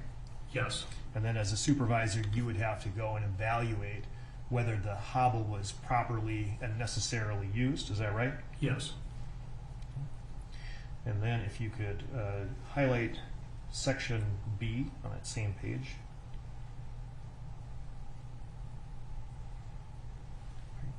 After a hobble is used on an individual, and typically when a hobble is used, it means that the person has been placed in a prone position. Is that right? That's correct. At least initially, to get the hobble on. Yes. Can you explain to the jury what the prone position is? Basically flat on your stomach on the ground. Okay. Once a hobble is used to restrain the hands and the feet and the subject is in the prone position, what does the policy require an officer to do? Put them in the side recovery position. What is the side recovery position? Basically roll them up on their side to ease their breathing rather than leave them laying on their stomach or chest. And do you know why that's important? It helps them breathe better. Rather than having all the weight on their chest, it gets them up on their side so they can breathe easier. Are you familiar with the term positional asphyxia? Yes. Now, how are you familiar with that term? We've had it in training at MPD.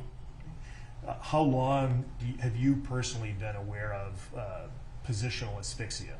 A lot of years, 10, 15. And based on your experience as a Minneapolis police officer, are the dangers of positional asphyxia generally known throughout the department?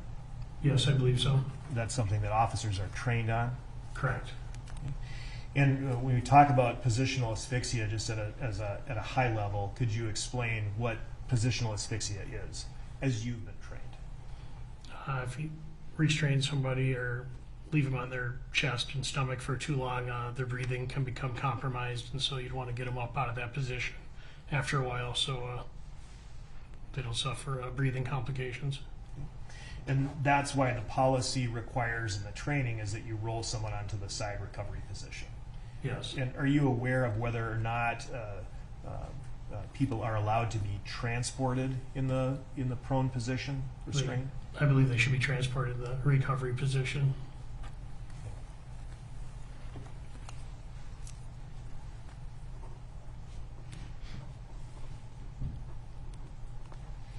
And when you talk about the need to roll someone into the recovery position to alleviate breathing, you're just talking about a situation where the pressure is from the subject's own body weight. Is that right?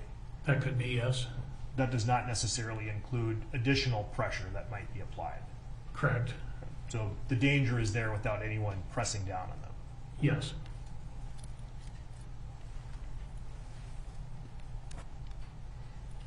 You could take that down, please. Were you working as a sergeant supervisor in the 3rd Precinct on May of 2020? Yes. And at that time, what were your duties as a patrol sergeant? As I explained before, report approval, monitor the shift for the night, roll call, any use of force reporting. And again, you were working the mid-watch shift, is that right? Yes. And May 25, 2020, were you also working as a shift sergeant? I was. Now, I'm going to ask you if you're familiar with an individual named Derek Chauvin. I am. Chauvin. I apologize. Derek Chauvin. How are you familiar with this person? He was an officer on my shift. How long have you known him? Probably since around 2008. So he was already working as an officer when you were hired? I don't think he was when I was hired, but Okay. eventually he was on my shift, yes. He was on your shift. Correct. And do you recognize Mr. Chauvin in the courtroom today? I do. Would you please point to him? Right there. May the record reflect that the witness has identified the defendant.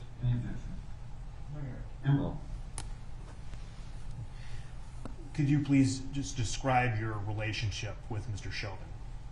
He was an officer on middle watch with me, I'm going to say approximately 2008. So he'd been there a number of years, so I was supervised there. It was strictly a working relationship? Correct. You ever socialized with him outside of a work setting? No, You familiar with an individual named Tu Tao?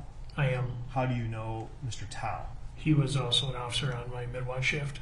Approximately how long did you know him? Probably approximately 5 years. Do you have a similar relationship with Mr. Tao as you do the defendant? Yes. And then I need to ask you about Thomas Lane and Alexander King. You recognize those names? I do. They were new officers on my shift.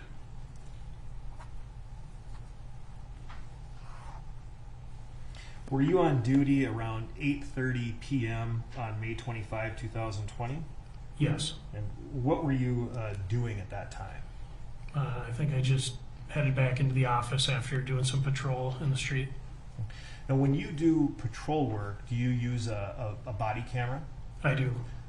And that's something that's required of all officers, including supervisors. Is that right? Correct. You have different means of communicating with the police officers you supervise and dispatch when you're out on patrol. Yes. What do you use? Radio and cell phone. Do you recall approximately 8:30 p.m. receiving a telephone call from a dispatcher? I do. What was the dispatcher's name? I believe it was Jenna Scurry. Can you please describe for the jury what Ms. Scurry said to you in this telephone call? She called to say she didn't mean to be a snitch, but she'd seen something, viewing a camera that she thought was concerning and was calling to let me know about it. Okay. At this time, I'm going to ask to publish Exhibit 10.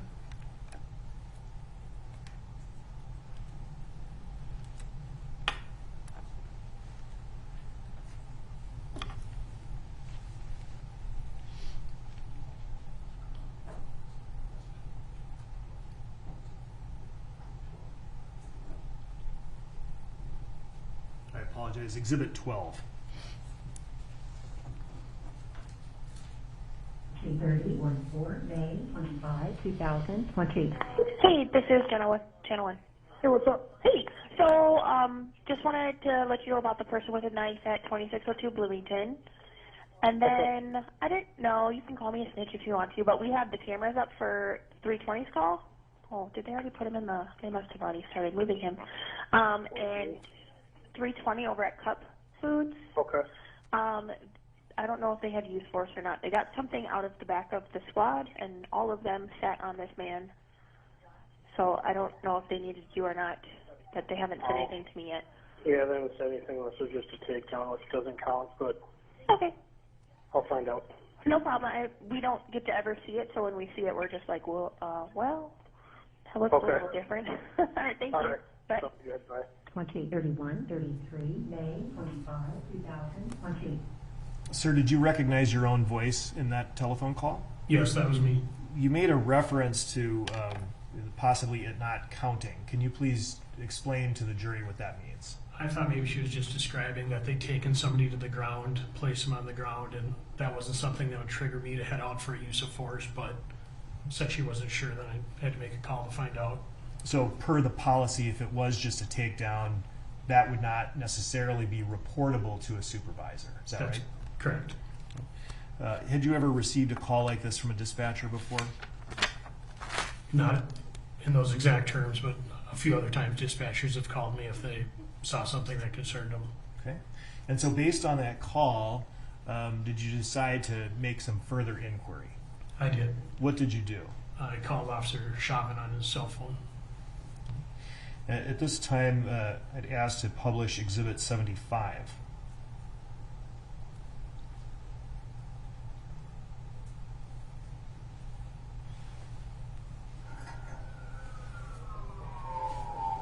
Hello, 2:30 here. Yeah, I was just gonna call you and have you come out to our scene here. Not really, but we just had to hold the guy down. He was going crazy. Wouldn't go in. Shutting off here in a moment. Wouldn't go in the back of the squad. All right. Council on 75. Yes, Your Honor. All right, thank you. Now, sir, do you recognize the voice in that call? Yes, And whose voice was that? Officer Chauvin. That was the conversation, or at least his end of the conversation, as you recall it on that day that you just described? Yes. He made a reference to shutting off. Can you explain to the jury what that was in reference to? I probably asked him if he had his camera on or off, since we're having a private conversation. And that would be within policy, within the body-worn camera policy, for him to shut off during that conversation. Is that right? Yes. All right. Can you describe then, as best you can recall, the conversation that you had with the defendant after the audio cut? Could you ask the question again? Yes, Your Honor. Can you please describe the conversation you had with the defendant? What statements did the defendant make to you during the rest of that call?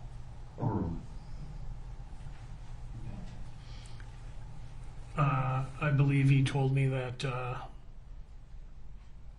they'd had tried to put Mr. Floyd, I didn't know his name at the time, but Mr. Floyd in the car. He'd become combative. I think he mentioned that he'd injured, it was either his nose or his mouth, a bloody lip, I think. And eventually, after struggling with him, he'd suffered a medical emergency and an ambulance was called. And then I decided I'd head down to the scene.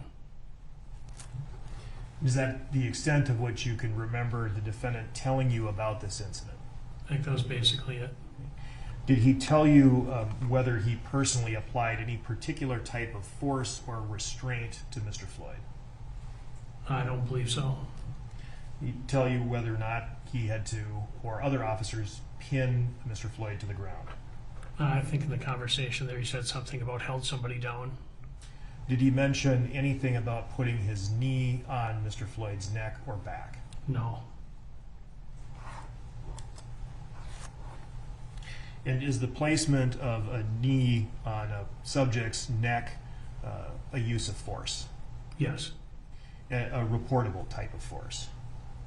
Not necessarily. Okay. And why is that? For handcuffing somebody in a prone position or fighting with someone, it could happen where your knee ends up on their neck. Okay. For about how long? I guess whatever's reasonable. Okay. And which would be when? Until you get control of the party, I guess. Control is in the person is then handcuffed? Handcuffed and not continuing to fight with you anymore. Okay. So once the subject is handcuffed and no longer resisting, Yes. at that point the restraint should stop. Yeah.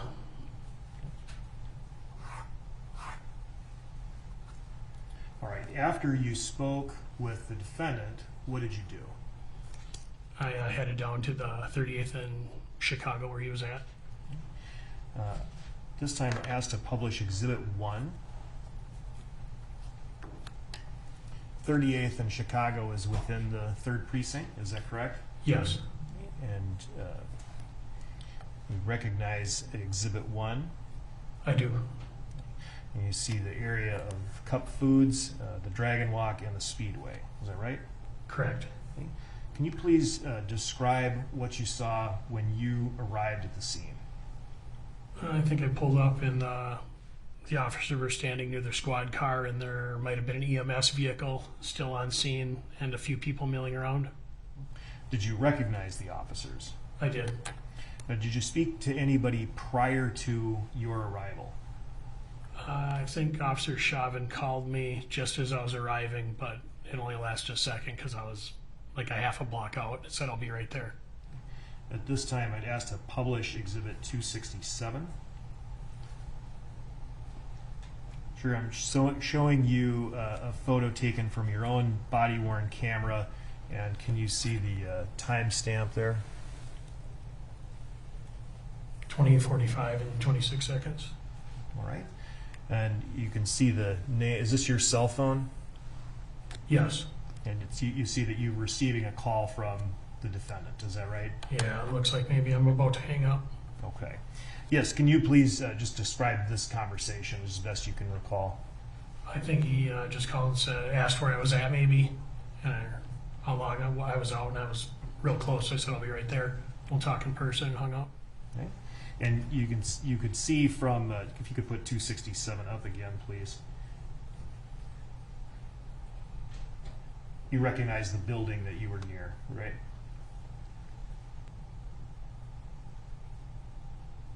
Not offhand. All right.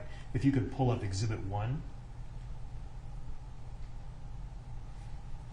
All right. If you take a look, can you recall exactly where you were when you pulled up as you were receiving that call? Where I ended up parking?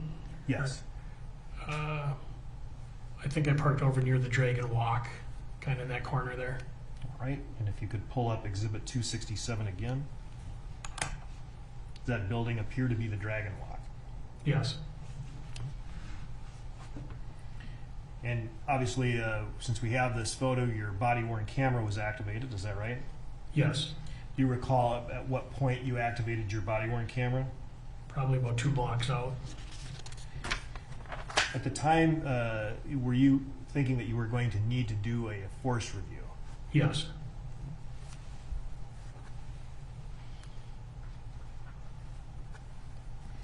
Based on the description that the defendant gave you, you've already indicated you didn't know there was pressure applied to the neck. Is that right? Right. Did you get any sense from the defendant how long this restraint lasted? No, I didn't have any idea.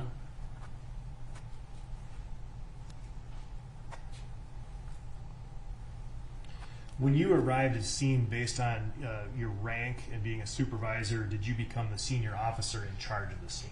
Yes. Did you see the officers that you previously mentioned, the defendant, Thomas Lane, Tutau, and Alexander King present? I did. Did you have some conversation with those officers about the incident? Yes. Were the 4 of the officers in a group at the time you had this conversation? Yes. The people who were talking were Thomas Lane and Alexander King, is that right? Yes. The defendant was nearby and in a position to hear? Yes. And at that time you received a summary of what happened from Officer Lane and Officer King, is that right? Yes. Both of them gave you a statement kind of joining each other? Right. You know, without talking about what specifically that statement was, after you heard their rendition of the events, did you take that information and use it to determine the next steps that you would take? Yes, I did. And based on that conversation, then, were you told that there had been a restraint of an individual? Yes, I believe that they said they'd handcuffed him. Okay. And did you learn that an ambulance had been summoned? I did. And did you learn that the person that had been restrained was taken away in the ambulance? Yes. And where was that person to have been taken? Hennepin County Medical Center.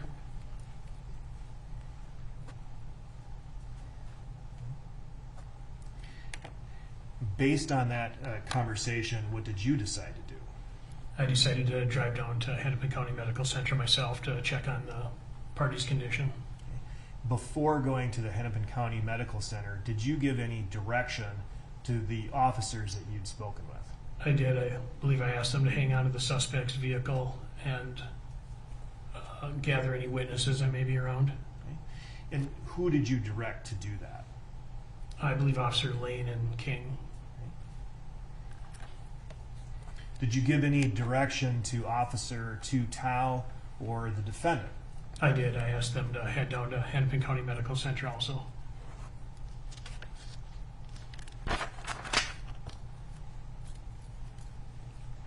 And then you proceeded to leave the scene to go to the Hennepin County Medical Center. Yes. Before you actually left the scene, did you have a further conversation or direction to the defendant? I don't think so. Do you recall speaking with the defendant about the need to potentially interview witnesses? Yes, I did. I asked him to look for some witnesses. And that was captured on the body-worn camera, is that right? It should have been, yes. You've had an opportunity to review that footage? Yes. Okay. At this time, I'm going to ask to publish Exhibit 266, and I'm also going to ask to publish 265. They're two different renditions of the same conversation. In Exhibit 266, you will see sort of the body position of the defendant as you're having this conversation, and in the next exhibit, you'll hear the audio. Yes, Your Honor.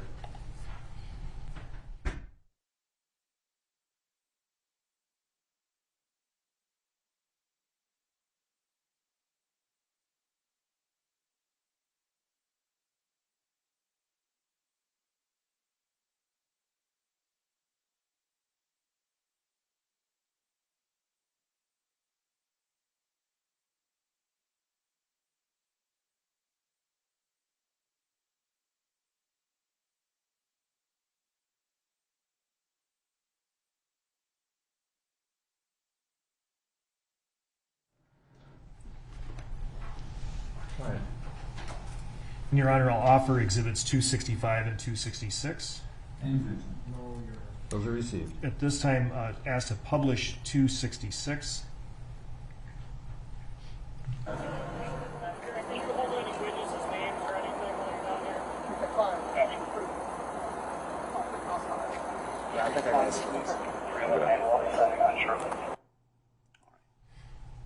Did you recognize your own voice in that clip, or was that kind of hard to hear? It was hard to hear, but it sounded like me. Okay.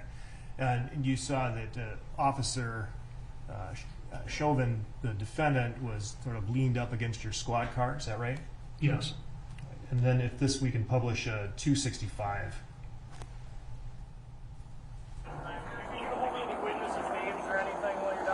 We can try. They're pretty, well, they're all pretty hostile.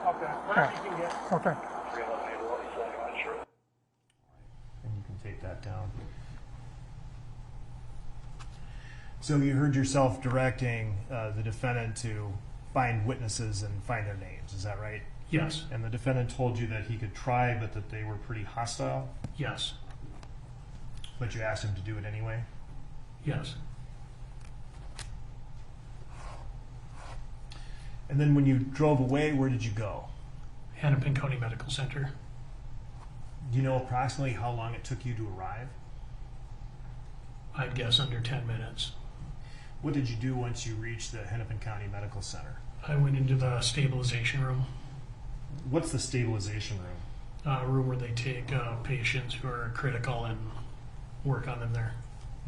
What did you see when you arrived at the stabilization room? They were working on George Floyd. I think they had the Lucas machine going, which does automated chest compressions. Who was working on them? Hennepin County Medical Center staff, doctors, nurses. How long do you think you watched the staff work on Mr. Floyd? A few minutes, maybe. Did you see or speak with any of the staff members who were working on Mr. Floyd? I spoke with the nurse while I was there. Did you ask the nurse for any information? I was trying to get a condition update. And did you? I did. What did the nurse tell you? That he was doing bad or poorly. Okay. Now, are you aware of whether, per your direction, the defendant and Officer Tao eventually arrived at the Hennepin County Medical Center? Yes. Did you see him in the stabilization room or near the stabilization room? I think outside the stabilization room. Exhibit 77 is a body-worn camera photo of the defendant. At this time, the state offers Exhibit 77. And 77 is received. And publish Exhibit 77. Right. And you see the defendant present here. Is that right? Yes. Okay. And also noting the time on the body-worn camera, 21:05 and 7 seconds. Is that right? Yes. So about 9:05. Right. Okay. And you also see Officer Tutau. Yes. After the nurse told you that Mr. Floyd was doing poorly, what did you do? I believe I maybe had a conversation with Lieutenant Matson, who was car 9 that night. What is Lieutenant Matson's role? As car 9, he's kind of in charge of the city in the evening. And what was the nature of your conversation with the lieutenant? I think I just let him know that Floyd was doing poorly, and I think he was on the phone with Internal Affairs at that time, giving an update on what was going on. Did in Exhibit 78 is another image from the body-worn camera depicting Lieutenant Matson. Offer Exhibit 78. 78 is received. Publish Exhibit 78. Right. And what do you see in this photo? Myself, some of the hospital staff. And it was after you'd made these observations that you spoke with Lieutenant Matson? Yes. Okay. Did you attempt then, after your conversation with Lieutenant Matson, to gather more information from the defendant and Officer Tao? I did. I think he requested me to ask them if they'd used any other force. And did you have that conversation with the defendant? You can take that down. I did. Do you recall what the defendant told you? I believe he said he knelt on Floyd or knelt on his neck, something of that nature. I don't recall his exact words. And is that the first time you became aware that force had been applied to Mr. Floyd's neck? Yes.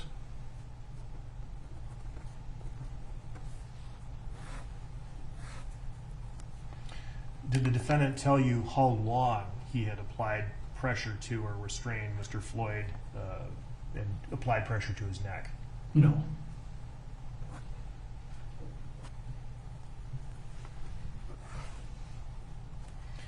At some point, did you receive yet another update on Mr. Floyd's medical condition? I did. Someone approached me and let me know that he'd passed away. And after you learned that Mr. Floyd passed away, did that change the nature of the incident you were responding to? Yes, it was deemed a critical incident then. What is a critical incident? Something like that, where somebody passes away in police custody, a high level, call like a shooting, or where somebody shot and killed by police, things of that nature. And what are your responsibilities then as the shift sergeant when a critical incident happens in an area over which you have supervisory authority? It needs to be roped off with police tape and evidence preserved, body-worn cameras, make sure they're turned back on. Okay. What has to be done with the people who were involved in the critical incident? They need to be kept separate and eventually transported down to the courthouse. Okay. And in this case, did you take specific steps that were consistent with critical incident response? I did. What did you do? I got a hold of Sergeant John Edwards, who was the overnight supervisor who had just come on, and asked him to head down to 38th in Chicago and secure that scene. And then I believe I got a hold of some other sergeants to help set up rides for the involved officers down to City Hall. Okay.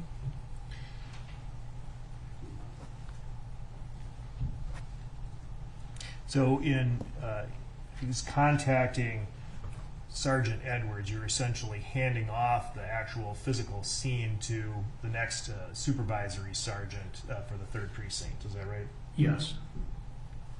And you were able to secure transport officers or rides for officers Lane and King? I don't recollect if it was me who found the rides for those two or Tom and Chauvin. But I found somebody to figure it out. Can you describe your interactions with the defendant after you discovered that Mr. Floyd had passed away? Other than asking him to get down to 108. What's 108? Room 108 is one of the rooms in the city hall where the officers are going to gather to be interviewed and stuff after the critical incident. What did you then proceed to room 108? I did. And what did you do after you proceeded to room 108? I mostly just waited till the officers were interviewed and eventually headed back to the 3rd Precinct station. Did you have any further interaction with the defendant at room 108, or did the other administrative personnel take charge? Pretty much the other administrative personnel.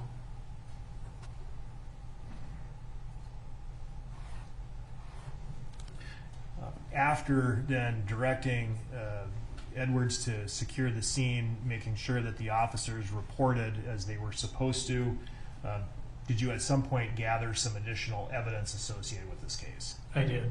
When was that? I was back at the 3rd Precinct, and I believe Officer Lane approached me and had forgotten some information in his pocket, some witness information that he'd taken from somebody in the vehicle, and turned that over to me, which I turned over to another officer to be property inventoried. And after inventorying that information or that material, did you have any other involvement in the case? I wrote a short report on turning that information over, and that was it for the night. Okay. And when did your shift end that night? I don't recall what time I left the station that night. Now, again, you have reviewed the body-worn camera footage associated with this case, is that right? I have. And as the supervisory shift sergeant, you're a person who typically does force reviews, is that right? Yes. And to clarify your testimony from earlier, the restraint of an individual on the ground is a form of force, correct? Yes. And restraining someone on the ground handcuffed, that's considered to be the prone position, correct? Correct. Would you agree that a person may be restrained only to the degree necessary to keep them under control? Yes. And no more restraint? Right. Based upon your review of this incident, do you believe that the restraint should have ended at some point in the encounter? Grounds?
Thank you, Your Honor.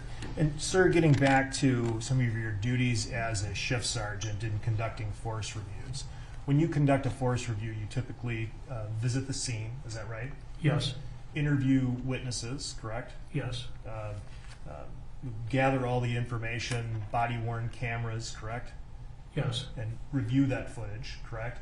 Yes. And make a preliminary determination as to whether or not it would be necessary to forward this for a review by internal affairs. Is that right? Yes. And if you review some body-worn camera footage and find there's nothing to review, you wouldn't forward that to internal affairs. If I was doing a force report, I believe it would go down there anyway. All force reports do. Would also go to internal affairs. Correct. If you review body-worn camera footage and determine that use of force might have been excessive, do you make a recommendation to internal affairs? Yes. In that case, you'd have to contact internal affairs. I submit the foundation, Your Honor. Okay.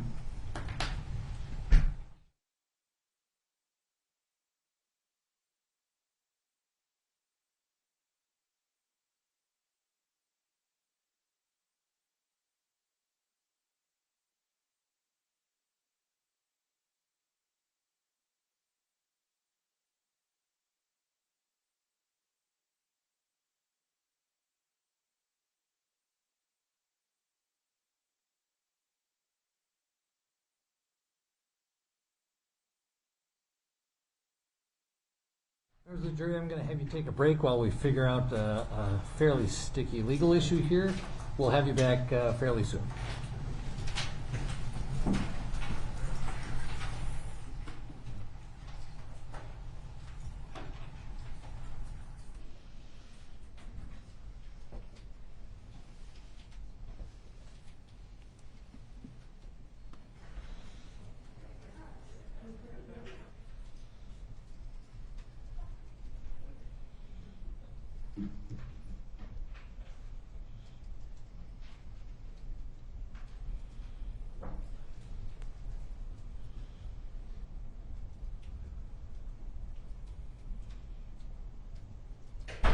All right, we are outside the hearing of the jury. Be seated, please.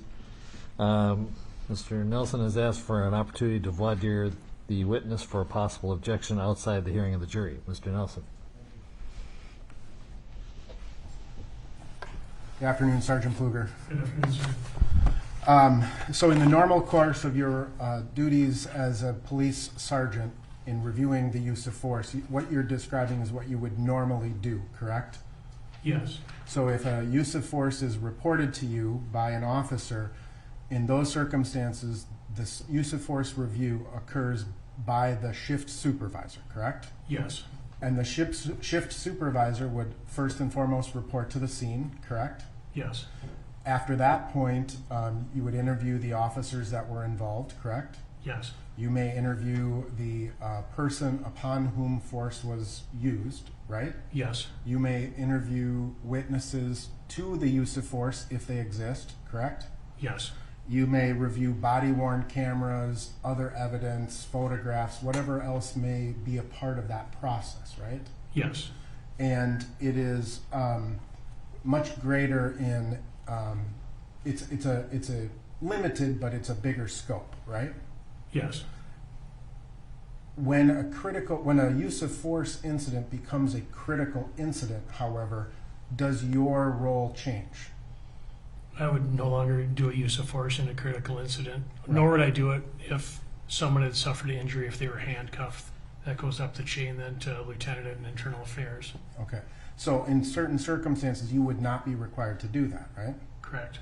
And also, in addition, Your Honor, or Sergeant Pfluger, I apologize, you did not do any of that use of force review on May 25th of 2020, did you?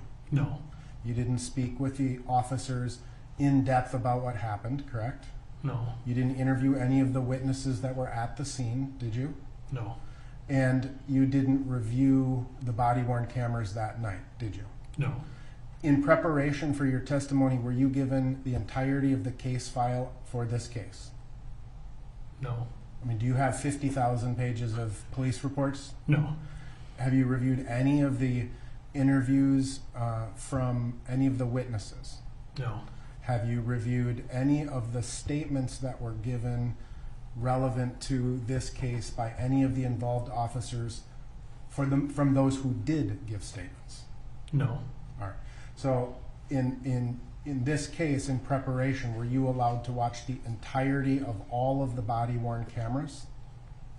I think I did. Okay. And that was in preparation or while you were being interviewed with the state prosecutors, right? Correct. Okay. So in terms of the information you have a limited amount of information, which would be limited to just a review of the body-worn cameras. Yes. And that would not be the normal course for a sergeant's use of force review. Yes.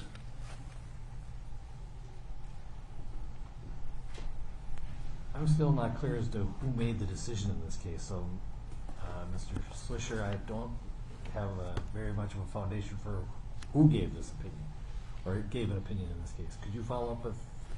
I'm sorry, I had a hard time hearing. I don't think I have a foundation yet. It sounds like on a critical incident, it gets passed up. Who made? I don't know who made the decision on use of force. Well, there wasn't. Could you maybe inquire, see where I can, Your Honor. I want to just clean up one part of the record first. In terms of reviewing the body-worn camera footage with the state, I think the question was state prosecutors. You didn't review them with the state prosecutors, but you have reviewed those with prosecutors. Is that correct? Correct. Right. Other prosecutors, not associated with this particular case. Right. Is that right? Yes. Now, to answer the court's question, in terms of whether or not you did a use of force review pursuant to the policy, in this particular case, you did not, correct? Correct. Right? You passed the scene along and followed the critical incident policy, per the critical incident guidelines. Is that right? Yes. However, in the course of your duties as a shift sergeant, you do force reviews. Is that right? Yes.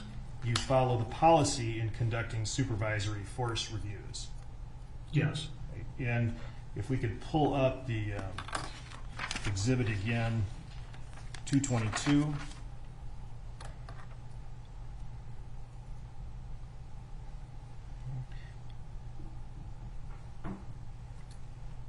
You could go to the next page, please. Okay. In conducting a force review, if you could please call out Roman I.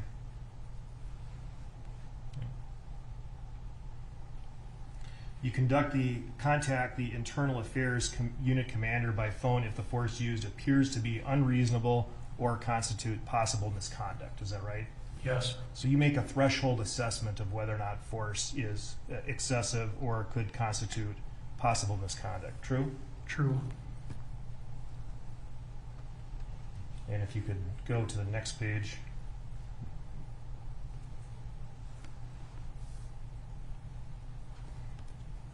And call out B. And again, based on the totality of information available at the time, if you as a supervisor feel that the use of force may have been unreasonable or not within policy, you can state so in your supervisory force review. Is that right? Yes. And that's the policy that you follow. Yes. So, Your Honor, I don't believe that this is a lack of foundation. He has clearly qualified to give an opinion, and a limited opinion, that based on his preliminary review, as stated and disclosed, he believed that the restraint should have ended very shortly after Mr. Floyd was taken to the ground, handcuffed, and no longer resistant. And that's the sum and substance of the opinion I intend to offer. If I could just follow a couple questions.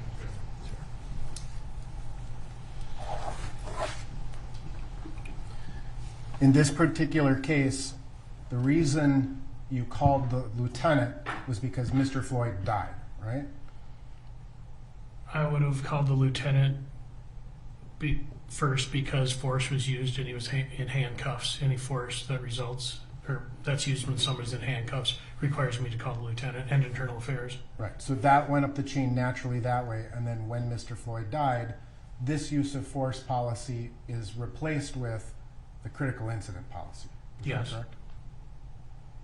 So, Your Honor, I guess the issue here is this is exactly what the motions in limine were designed to effectuate. This officer, Sergeant Pluger, did not make this determination. He has not done a use of force review as he would have done in this policy. He has not reviewed the entirety of the evidence in this particular case. And while he may have seen certain body camera footage and made some determination based on that limited information, he hasn't seen everything else. And so it is not within his purview. This is what the motion in limine was specifically designed for. Mr. Slisher, as I understood it, you're asking a narrower opinion?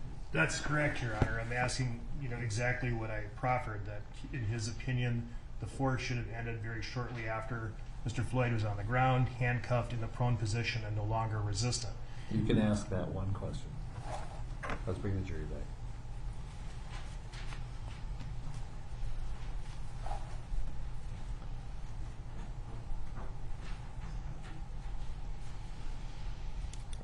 Is this probably going to be our last witness? How long is that? Another one in the hall. We could get him done in a half hour. Okay. True. Okay. We'll see how it goes.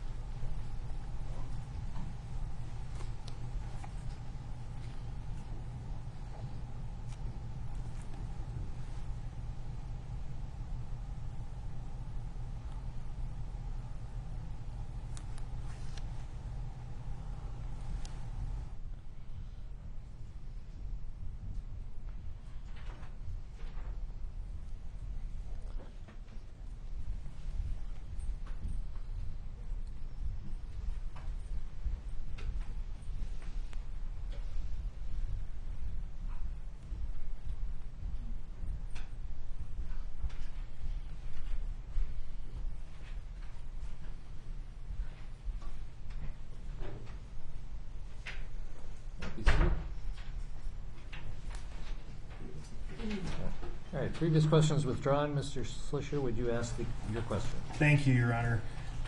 Sir, based on your review of the body-worn camera footage, do you have an opinion as to when the restraint of Mr. Floyd should have ended in this encounter? Yes. What is it? When Mr. Floyd was no longer offering up any resistance to the officers, they could have ended the restraint. And that was after he was handcuffed and on the ground and no longer resistant? Correct. Thank you. I have no further questions, Your Honor. Mr. Nelson.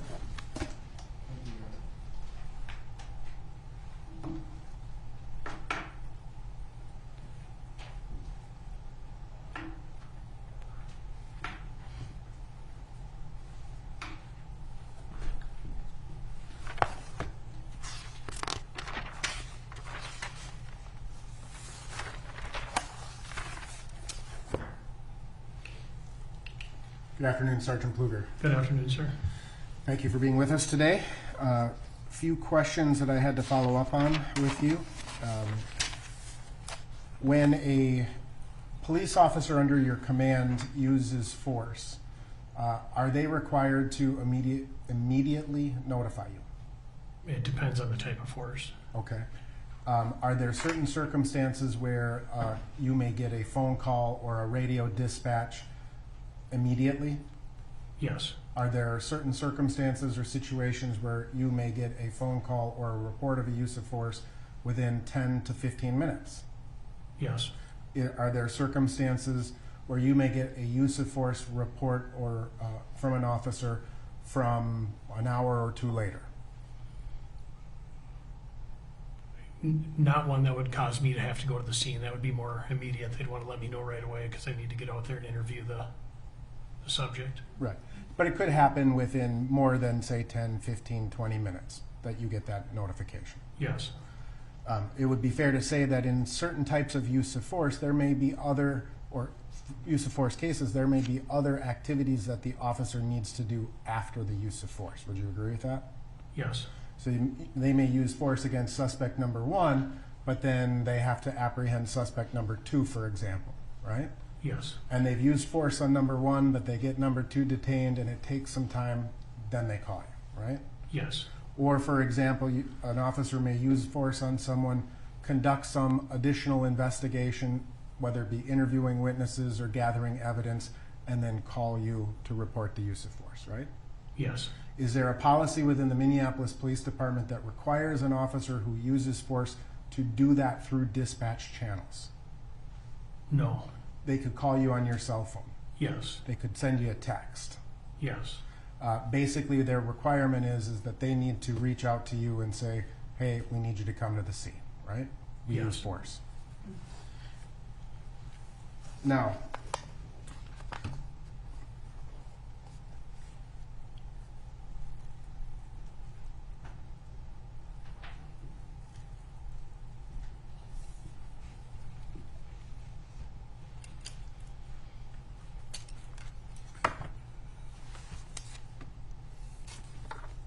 just a second.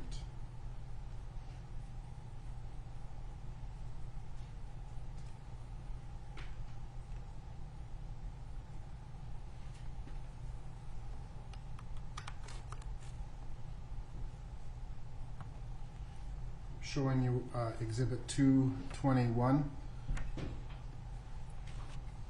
Policy 5-306 regarding medical assistance. What do the first 4 words after medical assistance read? As soon as reasonably. Practical, right? Oh, Yeah, I that's said 5. 4. Ha, sorry, you got me. As soon as reasonably practical, right? Correct. An officer has to use or render medical assistance as soon as is reasonably practical, correct? Yes. Now, are you familiar generally with the Minneapolis Police Department's critical decision-making model? Somewhat. Essentially, when a police officer is engaged in a situation, would you agree that an officer is constantly taking in new information, processing that information, comparing it to what happened before, and making decisions based on information as it comes in? Yes. And information as an officer is dealing with the situation can change, right? Yes. And that information that they take in may change or modify the behavior in response to the situation, right?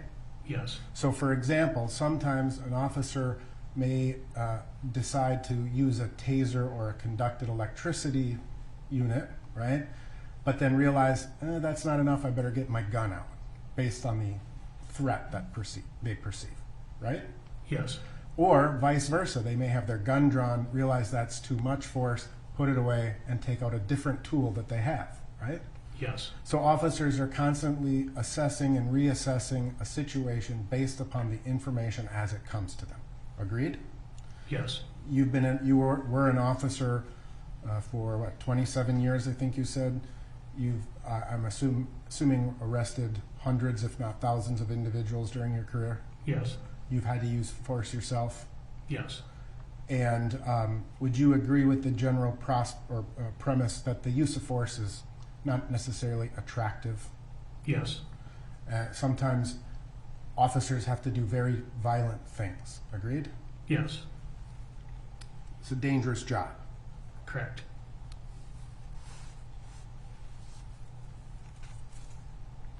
Have you ever heard the term hold for EMS?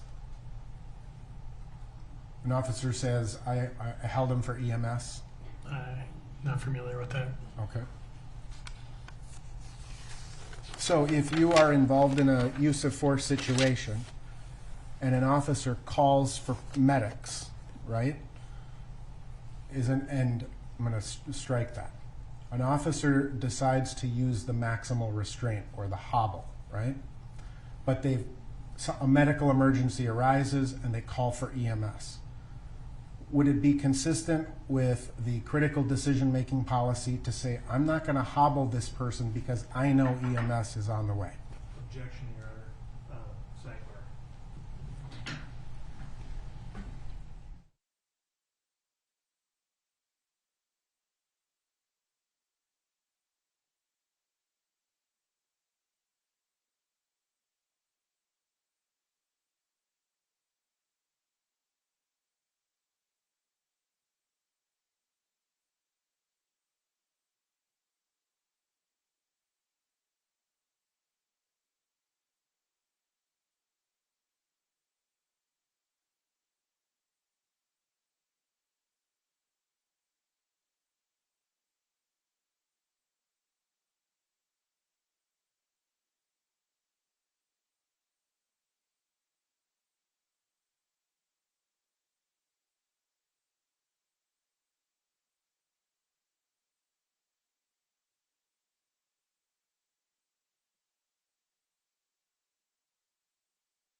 Rephrase. I'll rephrase, thank you. Assume an officer was engaged in a struggle with a suspect and decided to use the maximal restraint technique, but then the suspect had a medical emergency. Would it be common for the officer to decide, I'm not going to use the maximal restraint technique at this point. I'm going to hold this suspect in place until EMS gets here? Objection calls for speculation. Overruled. So your scenario is an officer's planning to use the hobble and hasn't put it on yet, and then the suspect has a medical emergency, and then they decide not to use them, just hold them? Right. Yes. When a maximal restraint technique is applied, the suspect is essentially handcuffed behind their back, and through a series of belts, their legs are bent at kind of an upward angle and then connected to some sort of device, right, around the waist. I don't think they bend back towards the back anymore. They like to keep them straight. Straight. Right. So, but there's a tie between the ankles and the waist, essentially. Correct. Right? And if EMS is on their way, the restraint, you've got to take that off and can delay medical care. Agreed? You're saying I'm sorry, could you repeat that? If an officer uses the maximal restraint technique and EMS has to come, the officers have to remove that potentially, right? Correct. And that can delay medical treatment. Sure.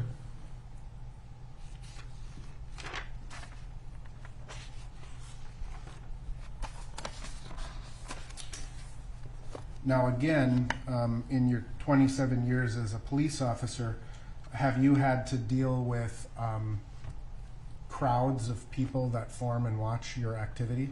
Yes. In your experience as a police officer, especially in the more recent era, have you been in a situation where bystanders begin to film you and your activities? Yes. Does that happen more and more these days than it did 5 years ago? Yes. And have you been in a situation in your career as a law enforcement officer where the crowd starts to yell at you? Yes.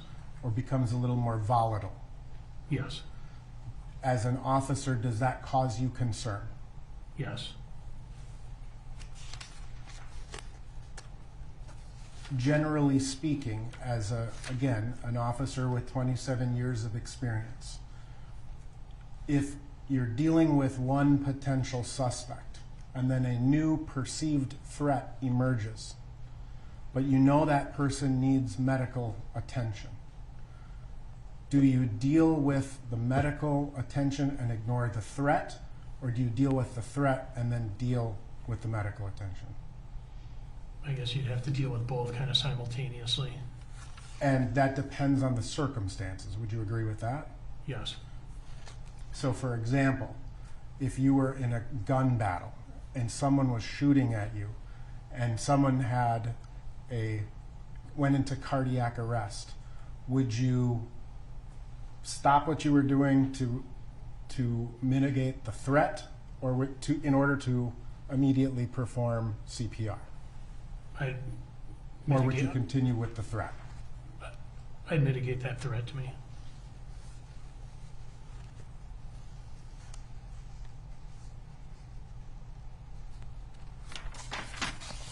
You've gone through all of the standard training of the Minneapolis Police Department? Yes. You had to deal with suspects who've been rendered unconscious? Occasionally. You're aware that the Minneapolis Police Department, where the training indicates that you need to be careful because when someone comes back out of unconsciousness, they can become more volatile than they were before? That can happen, yes. You were asked a series of questions about about the sergeant's use of force review, right? A force review. Yes. And in a force review, there are certain things that you're required to do, correct? Yes. That would include having a conversation with the involved officer, right? Right. That would involve potentially having a conversation with the suspect upon whom force was used, agreed? Yes. review of the body-worn cameras, right? Yes. Review of any other evidence that may exist, such as witness statements, photographs, phone records, whatever it may consist of, right? Yes. It's not a huge, very thorough investigation. It's kind of a cursory look, right? Correct.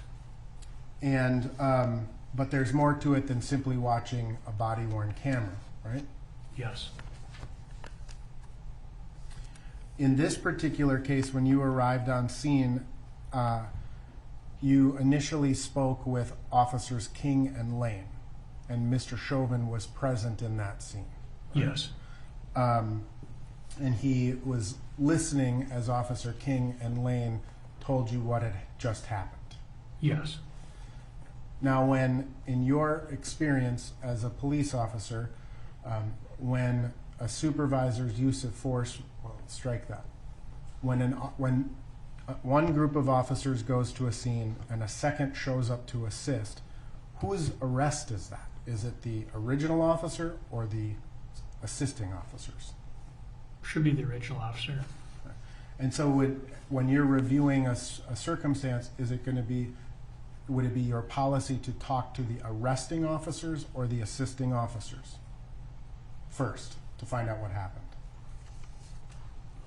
I guess I wouldn't care one way or the other. Whoever wants to tell me the story. Okay. And if one officer is responsible for it, you're going to go to that officer, right? Right. And if two officers, you're going to ask them both. Correct. And if all of the officers are standing around and they're talking about it, that's what you need to do initially, right? Correct.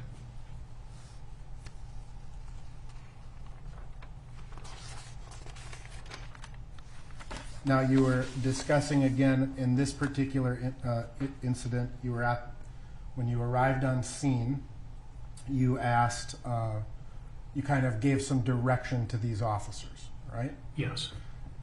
And at the point that you arrived on scene, you knew it was a use of force incident, but it was not what you call a critical incident. Agreed? Agreed. Because at that point, Mr. Floyd, to the best of your knowledge, was still alive. Right. If you know what the answer to that is. One more time, sir.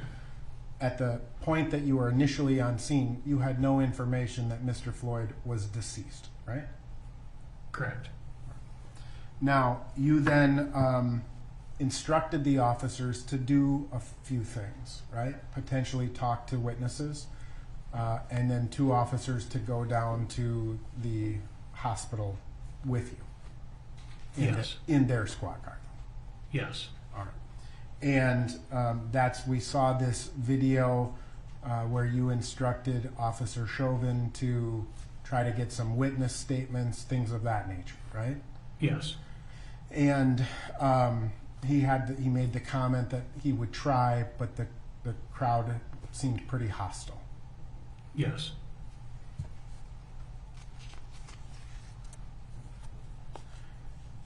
Officer Chauvin and Officer Tao ended up at the hospital with you, They did. and Officer King and Officer Lane remained on scene, right? Yes. At some point when you learned that Mr. Floyd had died, the use of force review was no longer reviewed by you, correct? Correct. Someone died, well, and I believe even per policy, if someone was a use of force occurred while someone was in handcuffs, that policy required you to reach out to your superiors, right? That's correct. And if Mr. Floyd had not died, you would have not conducted a use of force review, correct? Correct. You would have left it to the higher ups, the people up the chain of command. Right, since he sustained an injury in handcuffs. Right. And likewise, when a suspect dies in police custody, you don't do a use of force review. Right. And you did not do a use of force review in this case, did you? No. Now, you talked about when it became a critical incident, the officers ended up at room 100 down at City Hall. I think you initially said it was the courthouse, but you're talking about City Hall across the street. Yes, I said it wrong. And that's a room that's maintained by the Minneapolis Police Administration, right? Right. That's where any involved officers go during a critical incident. Right. Or officers who are involved or potentially witnesses to a critical incident. Correct. And you understand that the 4 involved officers were each individually transported to room 100, right? I believe that was the case. And you referenced that at that point, kind of the critical incident policy takes over and certain things have to happen pursuant to the critical incident policy, right? Yes. A whole host of things have to happen, right? Yes. You referenced interviews of officers. You have no idea if interviews of officers occurred in room 100 on or about May 25th, 2020 or May 26th of 2020. I'm not positive, no. Right. That's one thing that could potentially happen, right? Yes. But not necessarily. Right.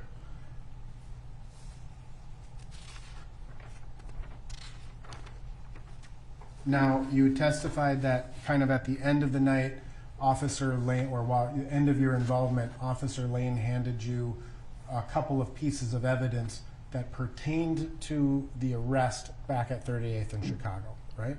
Correct. Or the incident at 38th in Chicago, right? Yes. Do you recall what those items were?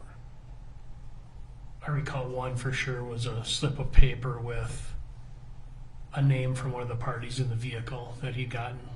Okay. Do you recall the other being an identification card? I think so. And do you remember the name of the person that was on the slip of paper? I don't. Would it refresh your recollection to review your report that you drafted that night? Yes. May I approach the witness, Your Honor?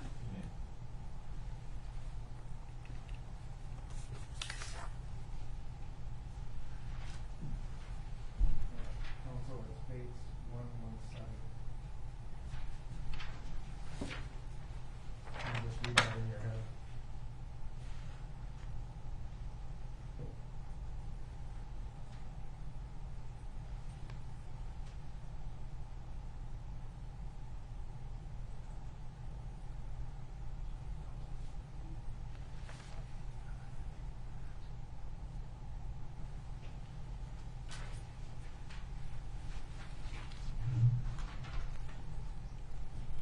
Does that refresh your recollection? Yes. What was the name on the piece of paper? Shawanda Hill? Shawanda Hill. And the other item that he handed you was an Minnesota identification card, correct? Correct. With the name of William Smythe? Yes.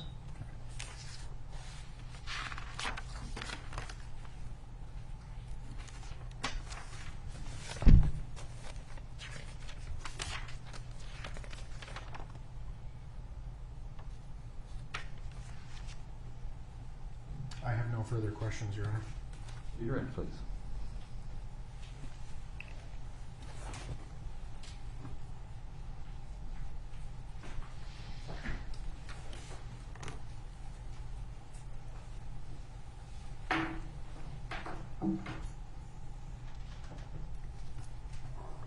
Thank you, Your Honor.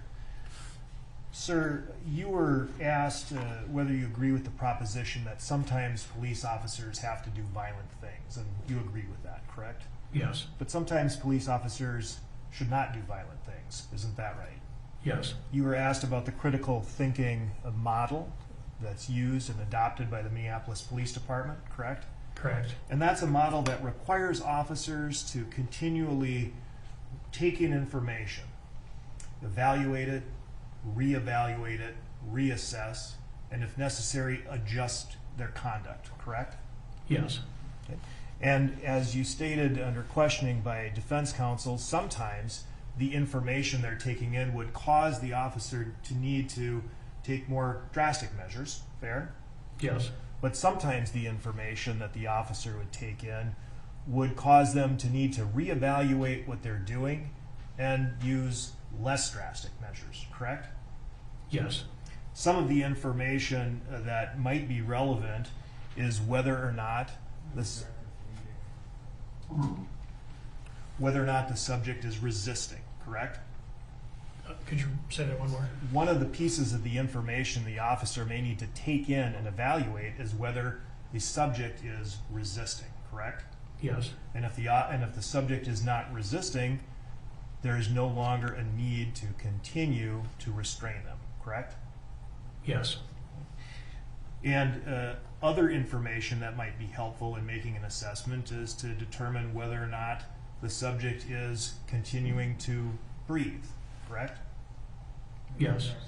Yeah, it is getting to be at this point, Mr. Slisher, if you could rephrase. Would it be important for an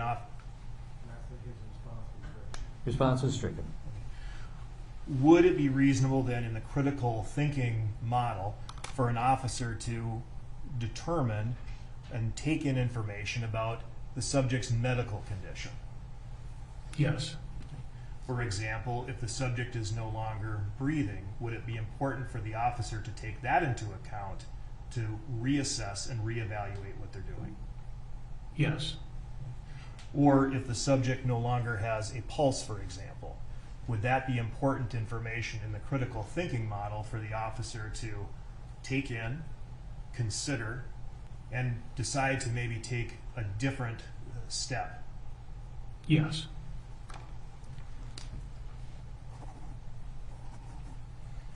And in such a case, would it be possible then that the officer would not need to do something violent, but would need to do something less violent, Yes.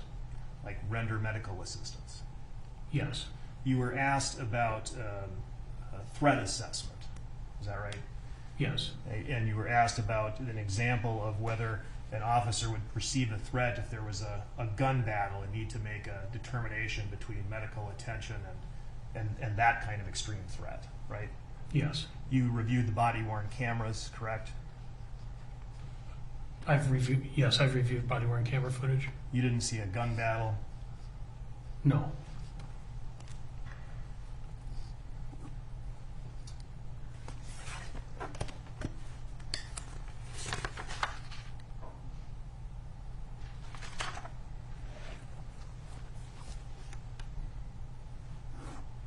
Nothing further.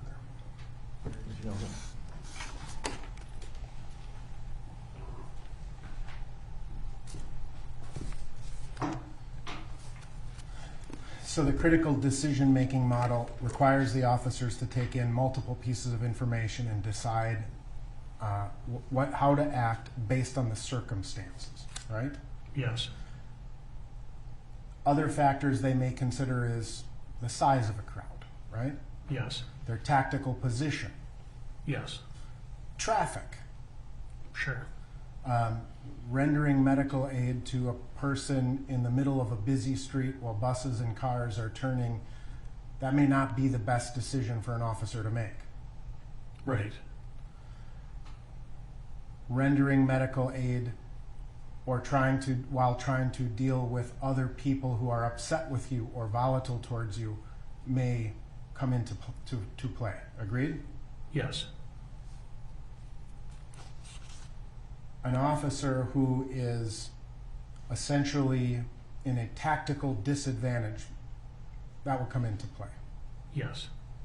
Officers have to look at lots of different bits of information and decide how to proceed based on the totality of the circumstances and not just one single fact. Agreed? Yes. No further questions. Nothing further? Briefly?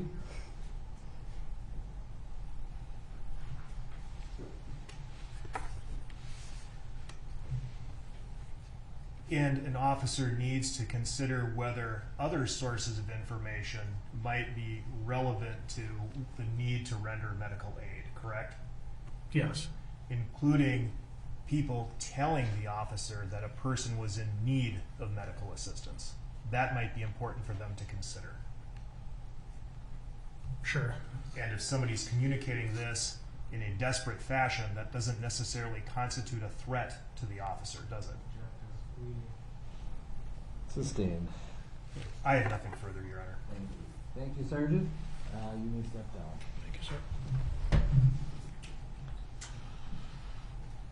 right, members of the jury, we're going to adjourn for the day. We'll try and start up again around 9:15 tomorrow. We'll see you then.